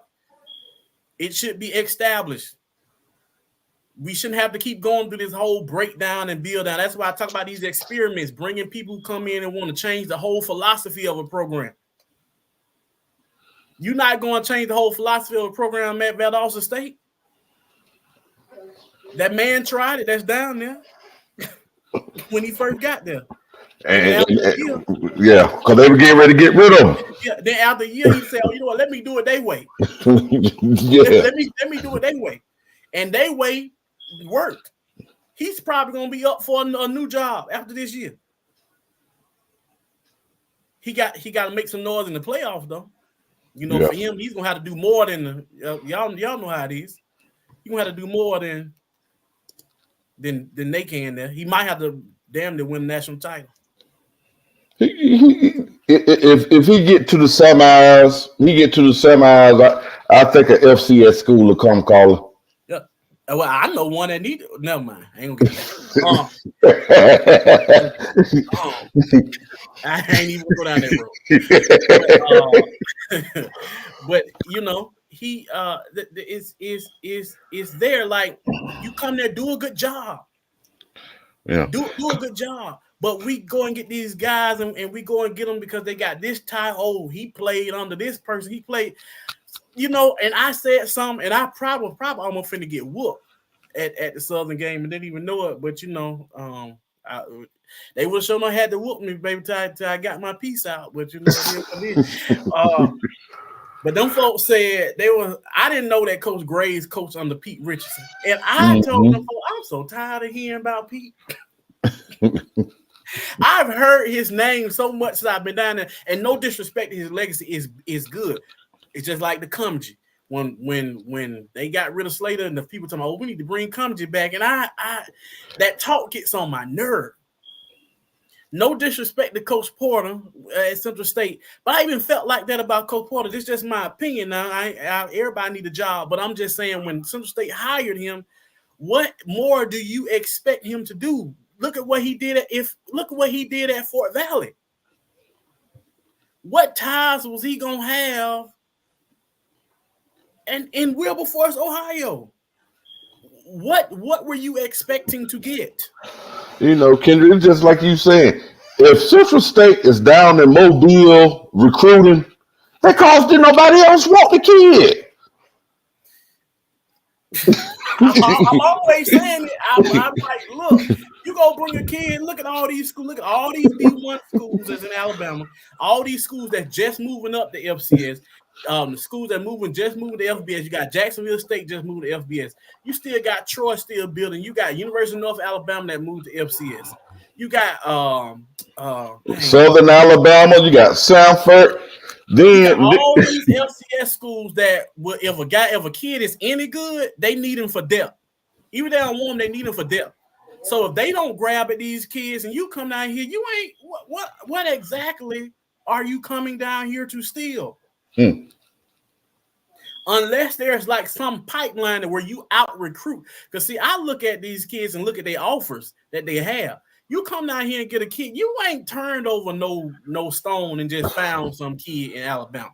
Now, how Clark found that found that kicker, because he's in Georgia. He's right. Yes, you can right down the road. You can find a kid in Georgia. You're not coming from Wilberforce, Ohio to 8 Mile, Alabama and find no savior of your program. It's not going to happen. And so these schools, and so like when you look at Southern and they were talking, it's just like, man, y'all are getting and to the average fan, they just hear PWI and they automatically equate PWI with more resources. It's a lot of broke ass PWIs. And Nickel State is one of them. Like I said, Nickel State has a dirt track around the damn football field. and a dirt track. It is, bro. And Blue Jacket, yes. This is why when I started talking about earlier about I started talking earlier about why we have to have conversations and why and maybe this is something that I need to look into. Right. Maybe I need to just form a little company right quick. Get me a couple consultants, hire an advisor, an NCAA advisor that really understands the rule, and pitch this idea to a couple of these presidents about going Division I. And hear me out about when I say this. The FBS schools, number one, you're talking about they're the Division I or bust mentality. It just is what it is. So you already have that. That's why the NCAA Division II they got that committee about how do you change they're working on, I think they meet in October, the last week in October, and they're going to meet on how to change the perception of Division II athletics. Yeah. It's at the end of the month because they want to be able to put out some type of video or something to show what Division II football is all about. Right, and that's all well and good, right? I'm with that. There's some schools that's going to stay in Division II. However, for me, I think there's another path that a couple of schools need to take in the conference for their own well-being, for the good of them, because that committee is trying to do what's best for them. But it's some things that I when I look at a Fort Valley, Albany State, and I see Middle Georgia State, I see them come Division II, and I'm like, okay, what's they plan? I don't, then I've been hearing this little motion about Clayton State. I'm saying, no, because what we don't want to admit is when North Alabama went FCS, I don't know why we don't think that impacts us. I've seen a lot of talk, people like, we need to stay Division II because it ain't that many Division II schools, Division II schools in the area. What are you not grasping? That's more scholarships for them. That's 63. Exactly. What does that mean? That's more guys they're going to gobble up. And we ain't talking about their 11 versus their 11. We're talking about your depth. When I look at these rosters and I see rosters with only 8 offensive linemen on it, how in the hell can you play a whole season with only 8 offensive linemen? It's not going to work. It's not going to work. But the constraints of Division II trying to piece together a full team is rough. It's rough. You look at some of them division, even in Division II level, you look at like a Valdosta State's roster. They're gonna have almost 20 offensive linemen on that roster. All the schools in the South Atlantic, all of them got 20.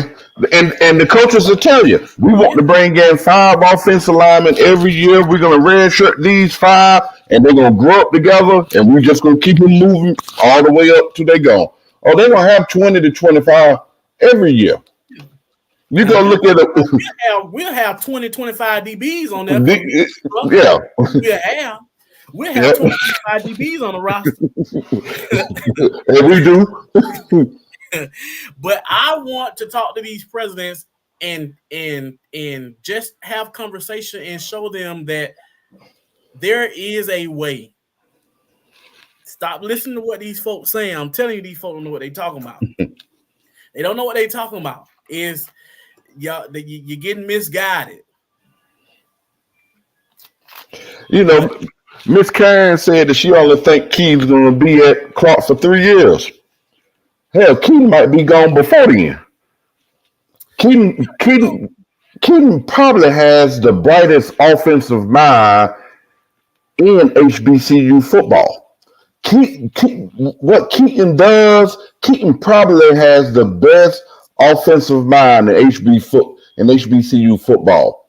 Don't be surprised if Keaton's gone next year. Mm-hmm. I would be interested in see, because if I'm the head coach, if I'm gonna be honest with you, and I said this, and I was like, I told the Southern people when they was talking, I said, maybe y'all need to go hire Keaton.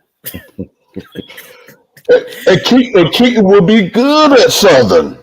I was like, maybe y'all need to hire Keaton. And I would like, and so like, you look at Keaton, I think the only way Keaton stays at Clark Atlanta past this year, in my opinion, if he don't win 7 games. If Keaton somehow maneuvers his way to 7-8 wins this year, Keaton's gone. Because what's name's going to come calling, and I'm going to be the first to say it. If Keaton can win 7+ games at Clark, Alabama A&M is going to come calling. Listen to what I'm telling you. And he an Alabama guy. Yeah. He Alabama guy. I think he'll definitely get an interview. Most definitely. And don't be surprised if Keaton get some FCS looks as well. That offense put up points. Mm-hmm. And everybody understands that. Nobody want to hire an offensive minded. You right about that too, Miss Karen. Pine Bluff, but he won't go. Yeah, he's better at Clark. He have more resources at Clark than he will at Pine Bluff. Now I'm gonna tell you what Pine Bluff messed up at, and don't kill me for saying this, because y'all know I love my black people. What's that D2 team in Arkansas? Arkansas, I forgot the name of that team. It started with it's a Division II team there. They had a white coach down there, and they were good. They had made a run to playoff. He wanted that Pine Bluff job, and the schools like Pine Bluff, Kentucky State, Central State, they gotta think differently. Okay, Kentucky State and Central State, they newbies in these all HBCU conferences. They are newbies. These schools, they sit out on an island, right? Like they out there by themselves. You talking about what's the name? You talking about Harden? That's what you talking about? We won national championship in D2 last year. Yes. The Balls. But before, not this past coach that they just hired, but the coach before that. He's the coach that they have that he wanted to go to Pine Bluff. Pine Bluff didn't take him. He's at Louisiana Monroe now. I think he's at Louisiana Monroe, and he's winning out. What ULM is doing. Okay. And so my thing is, if I'm Arkansas Pine Bluff, I'm not. Yeah, some people don't want. I listen. I get not wanting a white head coach, but I'm gonna say 2 things on here, and that's probably gonna piss everybody off. But y'all don't hate me. I'm just finna point the facts out to you. Name me a white coach. Don't kill me. Don't hit me upside my head. That has come into the conference and has come into one of these HBCU conferences. I'm gonna exclude the CIAA because I don't know CIAA history like that. I'm gonna talk about the SIAC and the SWAC. Name me a white coach that hadn't come in here and within a year or so was competing for SIAC championship. Even that old dried up white man at Kentucky State came in here in 2019, 18, and got it and won 7 games. and still got them in there at Kentucky State. Gabe came to save their life. Gabe came in here. I'm just saying. Even when the white coach was at Savannah State, when they Elliott, Sean, he went to Virginia Tech with one of his buddies. Now, even if they were eligible, right? Even if the problem was they weren't eligible to get to the SIAC championship game. They would have been in there 2 years back to back. Would have been in there 2 years back to back. They would have been in there 2 years back to back. If you go over to the SWAC. Well, what's my boy name? Hobson. Yeah, Alcorn was dead in the water. And Hobson comes in there and turn them around within a year and a half. All I'm saying is, and I ain't saying this. You're right, Blue Jacket. Sean Quinn, because he went up there to Virginia Tech with one of his partners that he coached with somewhere before. Yeah. Oh, everybody was scared of Savannah State then. Yeah, nobody wanted them, and they were just running the ball down. That's it. I was so glad they went on the schedule. Nobody want to play them. But I'm just saying what I'm saying. Now, are there some good black? Yes. You just got to go get the right ones. You got to get the right one. You got to get the right one. And I'm going to say this. I need to lose some weight. Yes, I do. I need to get more discipline. But I'm just saying, like, appearance matters. A lot of stuff matters. And when we start hiring coaches, a lot of times we like to hire a lot of preachers, coaches that sound like preachers and, and that kind of stuff. I want to hire somebody. It's a guy that wrote me on Twitter that he said, I want you to help me. I want to coach at an HBCU. I need you to help me promote myself to HBCUs. I said, let me ask you a question. Why do you want to coach at an HBCU? And the first thing that Negro said, cause I feel like I can win there. Dead, gone, out of my office. My boy from New Mexico. Because he sent me a message too. He sent me a message too, like, hey man, you got any connections? All right, I don't even know who the hell you is. Who are you? Why do you think you would be successful? And that's half a lot of these folks' problems. Why do you think you'll be successful coaching at an HBCU? Because you come in thinking that, it's just a bad damn, I come there and win. No, sir. What I'm looking for, if I'm an AD right now, I'm gonna tell you what I'm looking for. When a coach come in my office, if he come in there and tell me something about, he want to coach here because, I know we got to do more with less, I don't want it. Get out go away. I don't want to talk to you. I want to talk to winners. I want to talk to people who want to go out there and grind it out and win. And when I ask you how long you want to stay here, don't tell me, I want to stay here forever. Mm-hmm. If a coach tell me, I want to stay here forever, get out my office. I don't even want to stay. I love Tuskegee. I worked with the Golden Tiger Sports Network last year. You think that's what?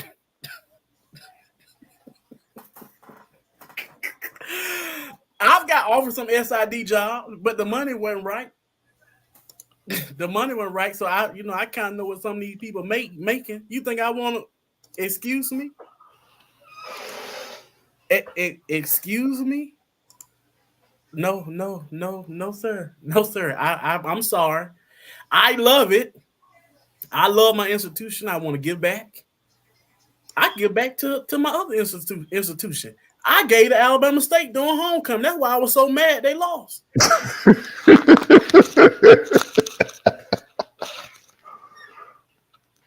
I was mad. Because baby, I gave my $18.67. I wish they should have asked for more. Matter of fact, I wrote Publix. They wrote me back. I gotta call somebody to see if they got them Alabama State balloons in Publix now. I gotta call my sister and see if she can go down there and see. Because I'm not one of the people that just talk about this thing. I truly love. I talk about Bama State bad, but I got a deep love for Bama State. I really do. My favorite historians taught me at Bama State in that master's program. So I got a love for Bama State. So I talk trash about them. I don't let other people talk trash. I can talk trash about them. I don't like no FAMU. Don't even worry about it. Just let it be. Yeah, just let it be.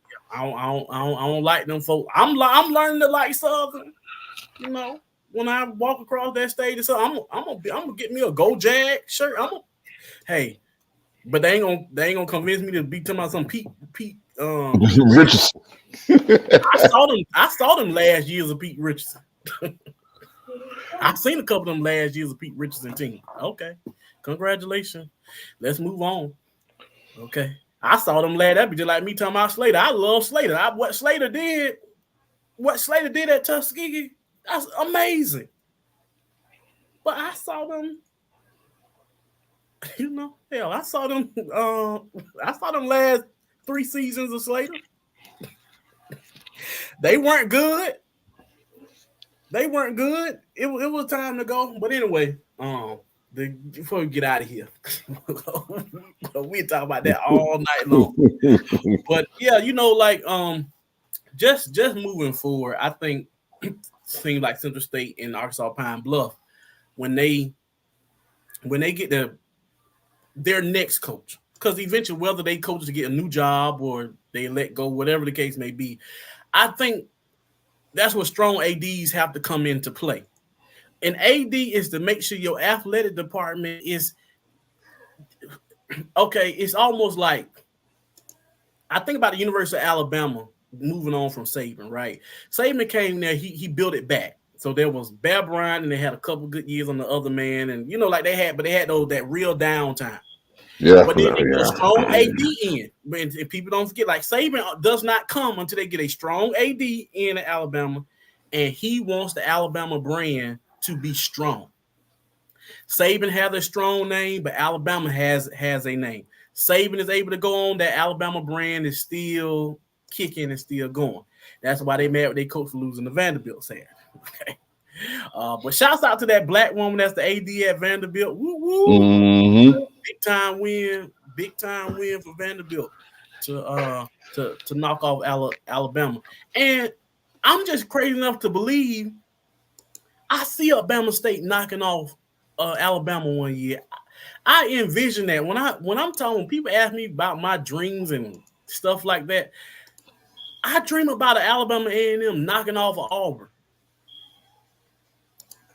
It's how people just don't see it. I heard the SWAC commissioner was talking about, we'll never be able to compete with the Power 5 people. Not right now, but you gotta, if you plan for it, you gotta see it. Yeah, you got to build it. You know, like I tell anybody, Kendrick, and this is not to cut you off. Our first 11 can play with their first 11. The difference comes when we got to make substitutions. That's the difference, the depth. But our first 11 can play with their first 11. Just like in basketball, our first 5 can play with their first 5.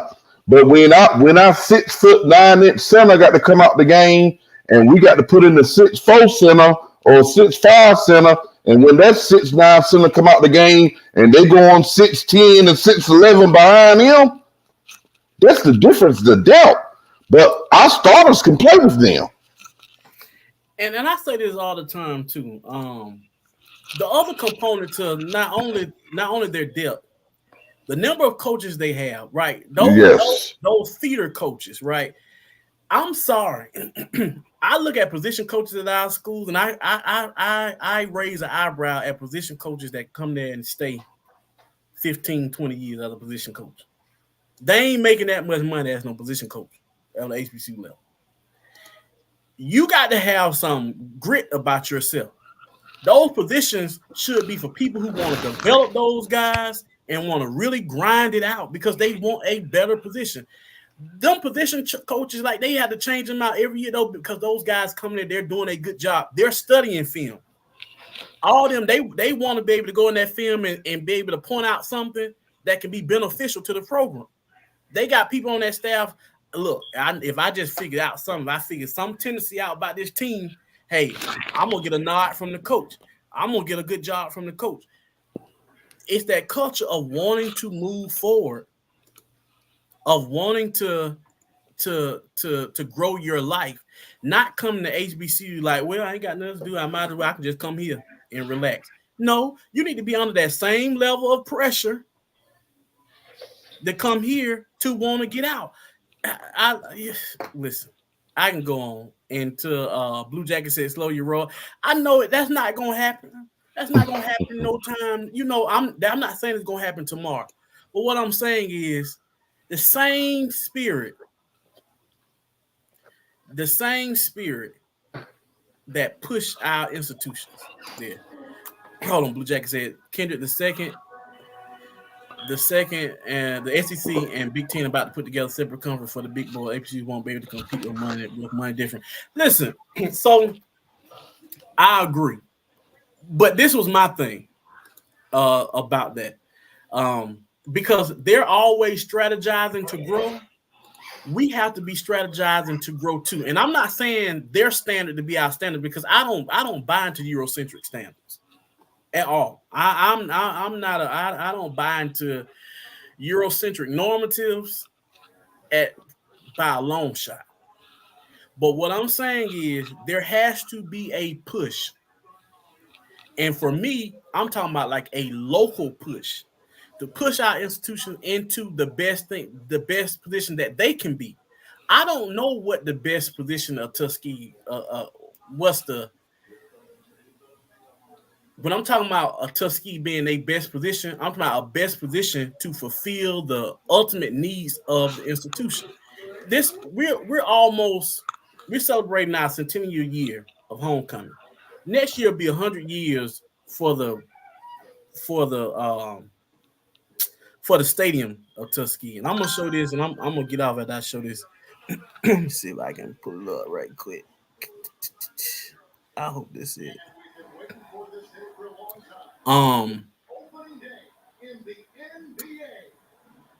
Let's see, that might be it.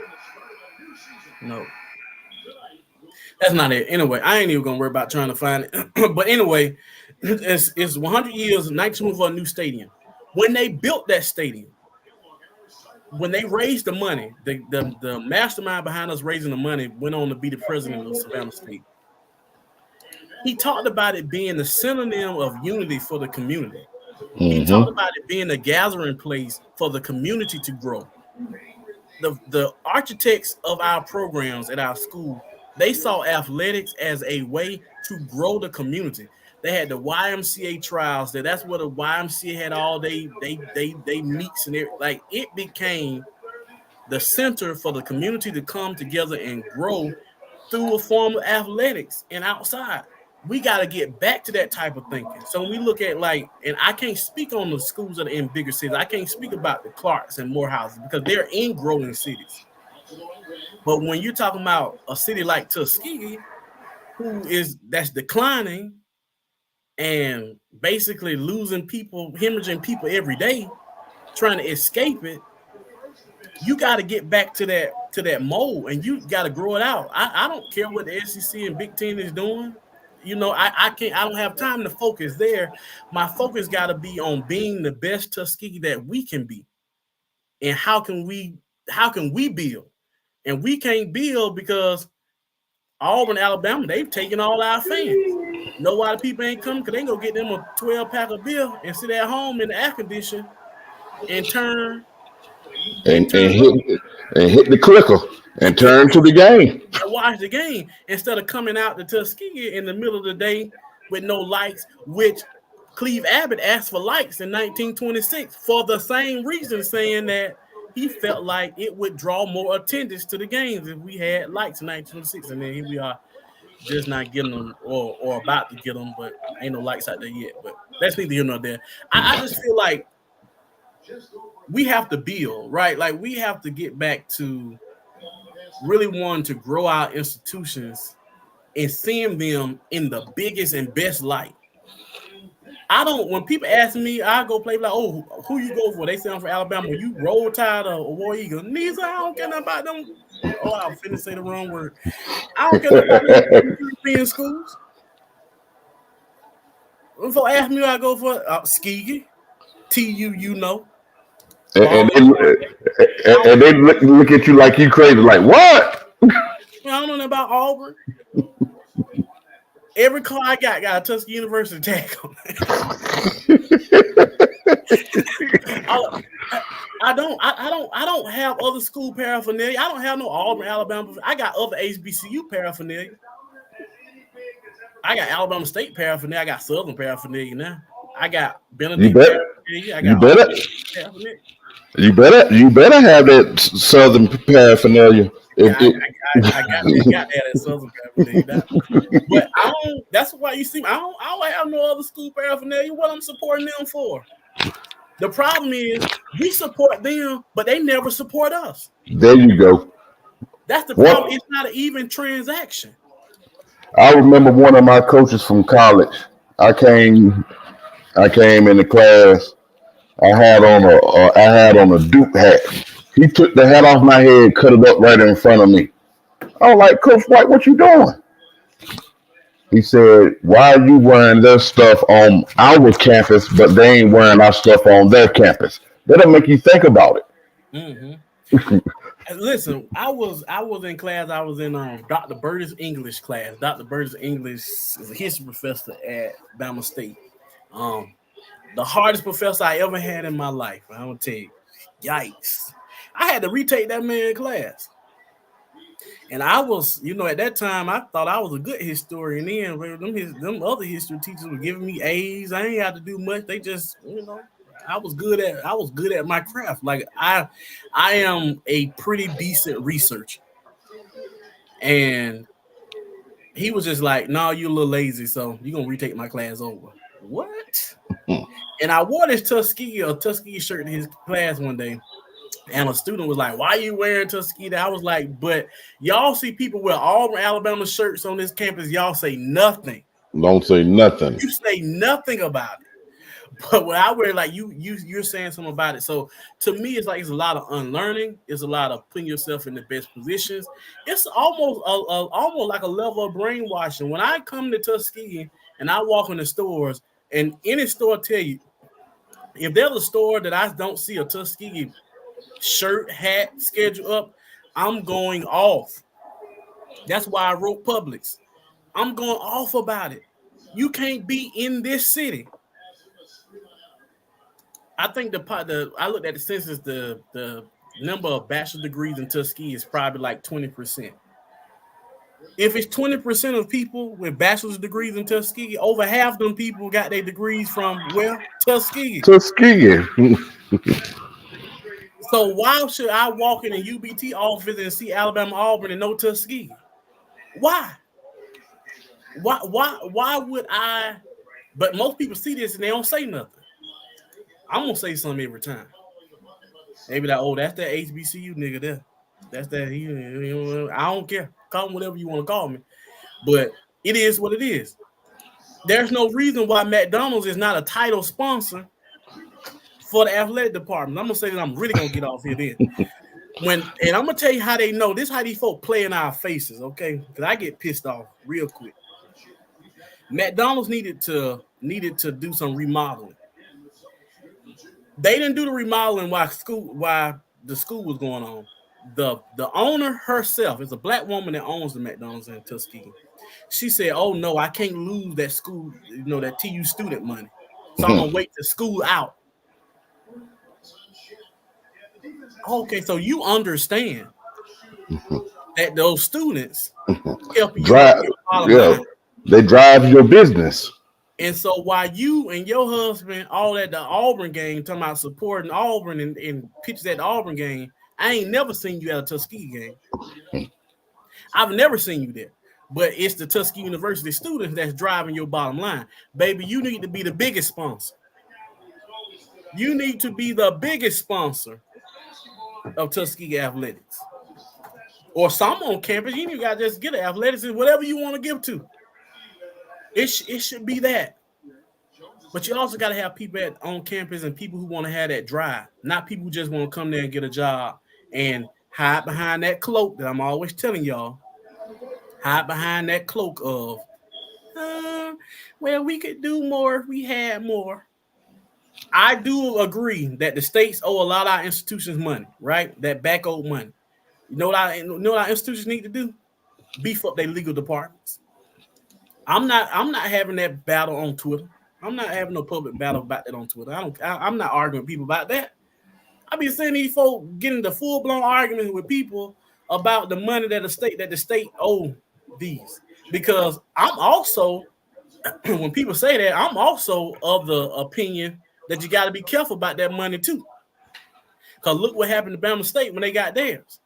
There's a whole Supreme Court case, Knight versus State of Alabama, about Alabama State suing the state because the state, had concocted to start a new metropolitan university and was diverting the money.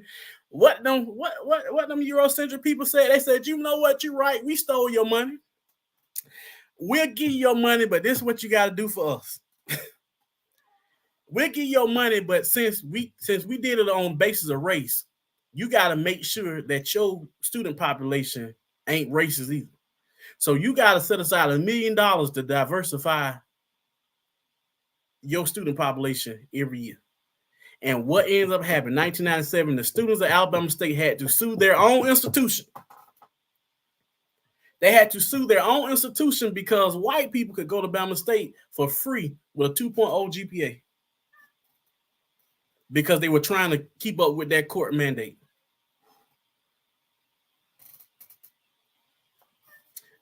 That money is, be careful what you ask for.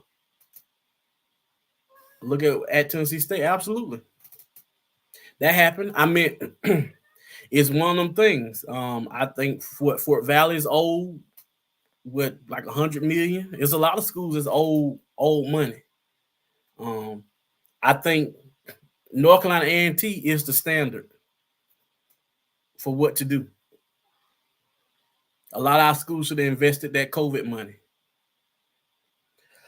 A lot of our schools should understand about those portfolios, diversifying your portfolio, making your school self-sustainable. You got to get into that. Your arm of your institution got to reach longer. You got to reach longer than what you are. I look at AUM right now. AUM in Montgomery, they bought up all the apartment complexes in Montgomery. They bought all those portfolios up from those private equity companies. They bought them all. Now they're housing their students in them. Then they turn them over and make money off of them on the other side. But also because what they were trying to clean up the area, right? They were trying to clean up the area, and so they bought them to kick out who they need to kick out, and then make it safe for their students. And then on the other side, they're renting them out, getting that money, like that real estate portfolio. Yep. I don't know if a lot of folks don't know this, but AUM owns, so like there's 6 interstate get-ons exchanges in Macon County. 2 of those exits, the property surrounding and the river property around Macon County is owned by AUM, and most people don't even know that. It's just like and what you were saying about those apartments and diversifying your portfolio or getting real estate. That's what A&T doing right now. It's the smartest thing. Like some schools are winning. Some schools are winning the headline battle. It's one in Alabama. I ain't gonna call their name. They're winning the headline battle, but their 990s ain't adding up. It's not adding up. But when you look at a school like North Carolina A&T, they grew that foundation. You grow that foundation. I'm telling you, once that foundation get rich, your school is rich. Man, then you can make moves. But if you don't do it that way, you got a problem. Like Miles getting Birmingham Southern was the smartest thing they could have ever done. Yep. When Birmingham Southern went up for sale and Miles first was like they wasn't, I tweeted, and I'm glad they president follows me on Twitter because I wanted to at her so bad. But I started liking and retweeting everything about Birmingham Southern because there was no way that Miles could have allowed A&M to come and establish a satellite campus in Birmingham in their backyard. Yeah. It was going to devastate their enrollment. And so I don't care if Miles had to go in debt to get it. In my mind, I was like, Miles, if Miles have to spend every dime they got, you gotta have that. You gotta have Birmingham Southern. You gotta be able to get it. Now, on the flip side, I thought Tuskegee should have gotten. I thought Tuskegee should have gotten the conversation. And so Tuskegee has a nursing department. They have a nursing major. Mm-hmm. For me, Tuskegee is going to have to diversify and be able to get more grad students. You look at West Florida, those other schools, those high enrollment numbers, they're coming because they are starting to gravitate towards the working class people who want to finish their degrees. I think we have to pivot to that. I think you take that nursing department, you move that, you kind of have that satellite campus in Birmingham kind of centered towards that because Birmingham is this medical hub. Work out your agreement with UAB like you worked out this agreement with Albany University because basically your nursing students have to go travel back and forth from Tuskegee to Auburn because we don't have a hospital in the area in Tuskegee. So then you move them to the hub and then you come up with this fast track program for nursing, which benefits a bunch of schools. Where does AUM growth come from? Them adding that fast track nursing program. Nursing is one of those fields that's growing. Then you got to think big. Maybe one day you can have a medical school. Medical school, yep. At Tuskegee. You know what I'm saying? Like you start to think big. Miles has that law school that's kind of sit out there that's unaccredited that they really got to try to work on. But now you get your campus back in Birmingham. I think you move that over there. You kind of work that out. There's a lot that could have happened. So that's the only reason I was like, oh, Tuskegee should get in that fight. But I know, that was off, But I'm happy that Miles got it. And I think Miles gonna move that law school out there to Birmingham, and I think they're probably gonna end up partnering with Sanford, which is right outside of Birmingham, and make it into Miles/Sanford University Law School or something kind of like FAM is for Florida State and the engineering program.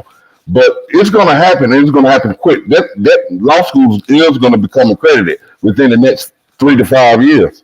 Yeah, definitely. But big shots out to Miles for getting that job done, keeping A&M out of Birmingham. I know people talk about HBCU. HBCU unity, HBCU unity to a certain extent. Maybe you got to do what you got to do, because we are our own institutions. We have our own growth. We have our own.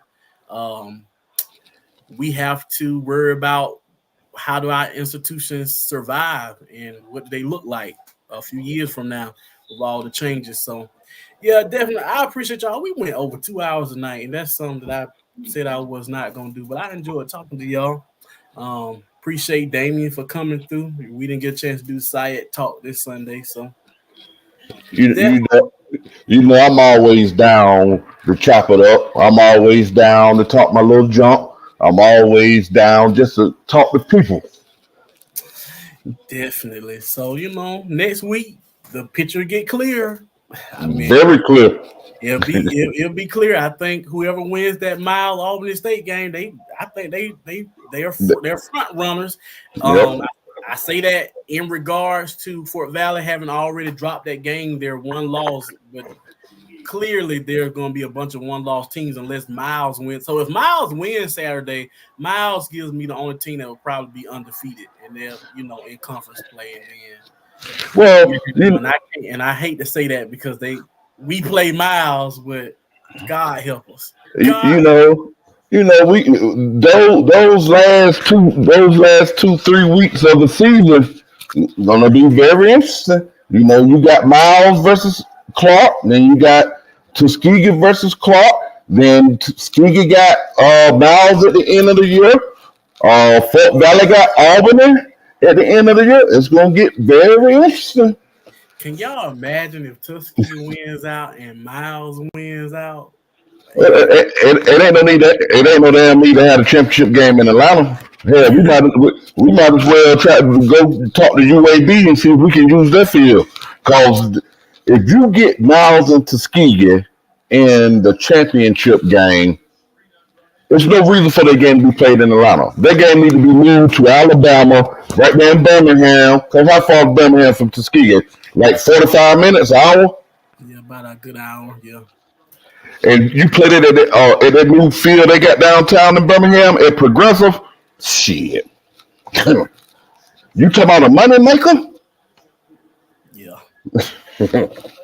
You talking about 15, 20,000 people easily. Or let's just say Miles drop a couple games and Tuskegee drop the Miles, and you mess around and get an Albany State Fort Valley Fountain City Classic and Albany State Fort Valley back around. Yeah. Back around, you know, it's up. It's up. Yeah. A lot of what else? Yeah, you talking about 30,000 people in Lakewood. Even though Lakewood don't sit about 10 to 12, but yeah. That'd be crazy. If Miles Tuskegee would be a crazy championship game, Albany and Fort Valley would be a crazy championship game. Like, just from the optics view to the outsiders. That's yeah. Definitely. But listen, appreciate y'all for hanging out with us. We'll catch y'all next go round.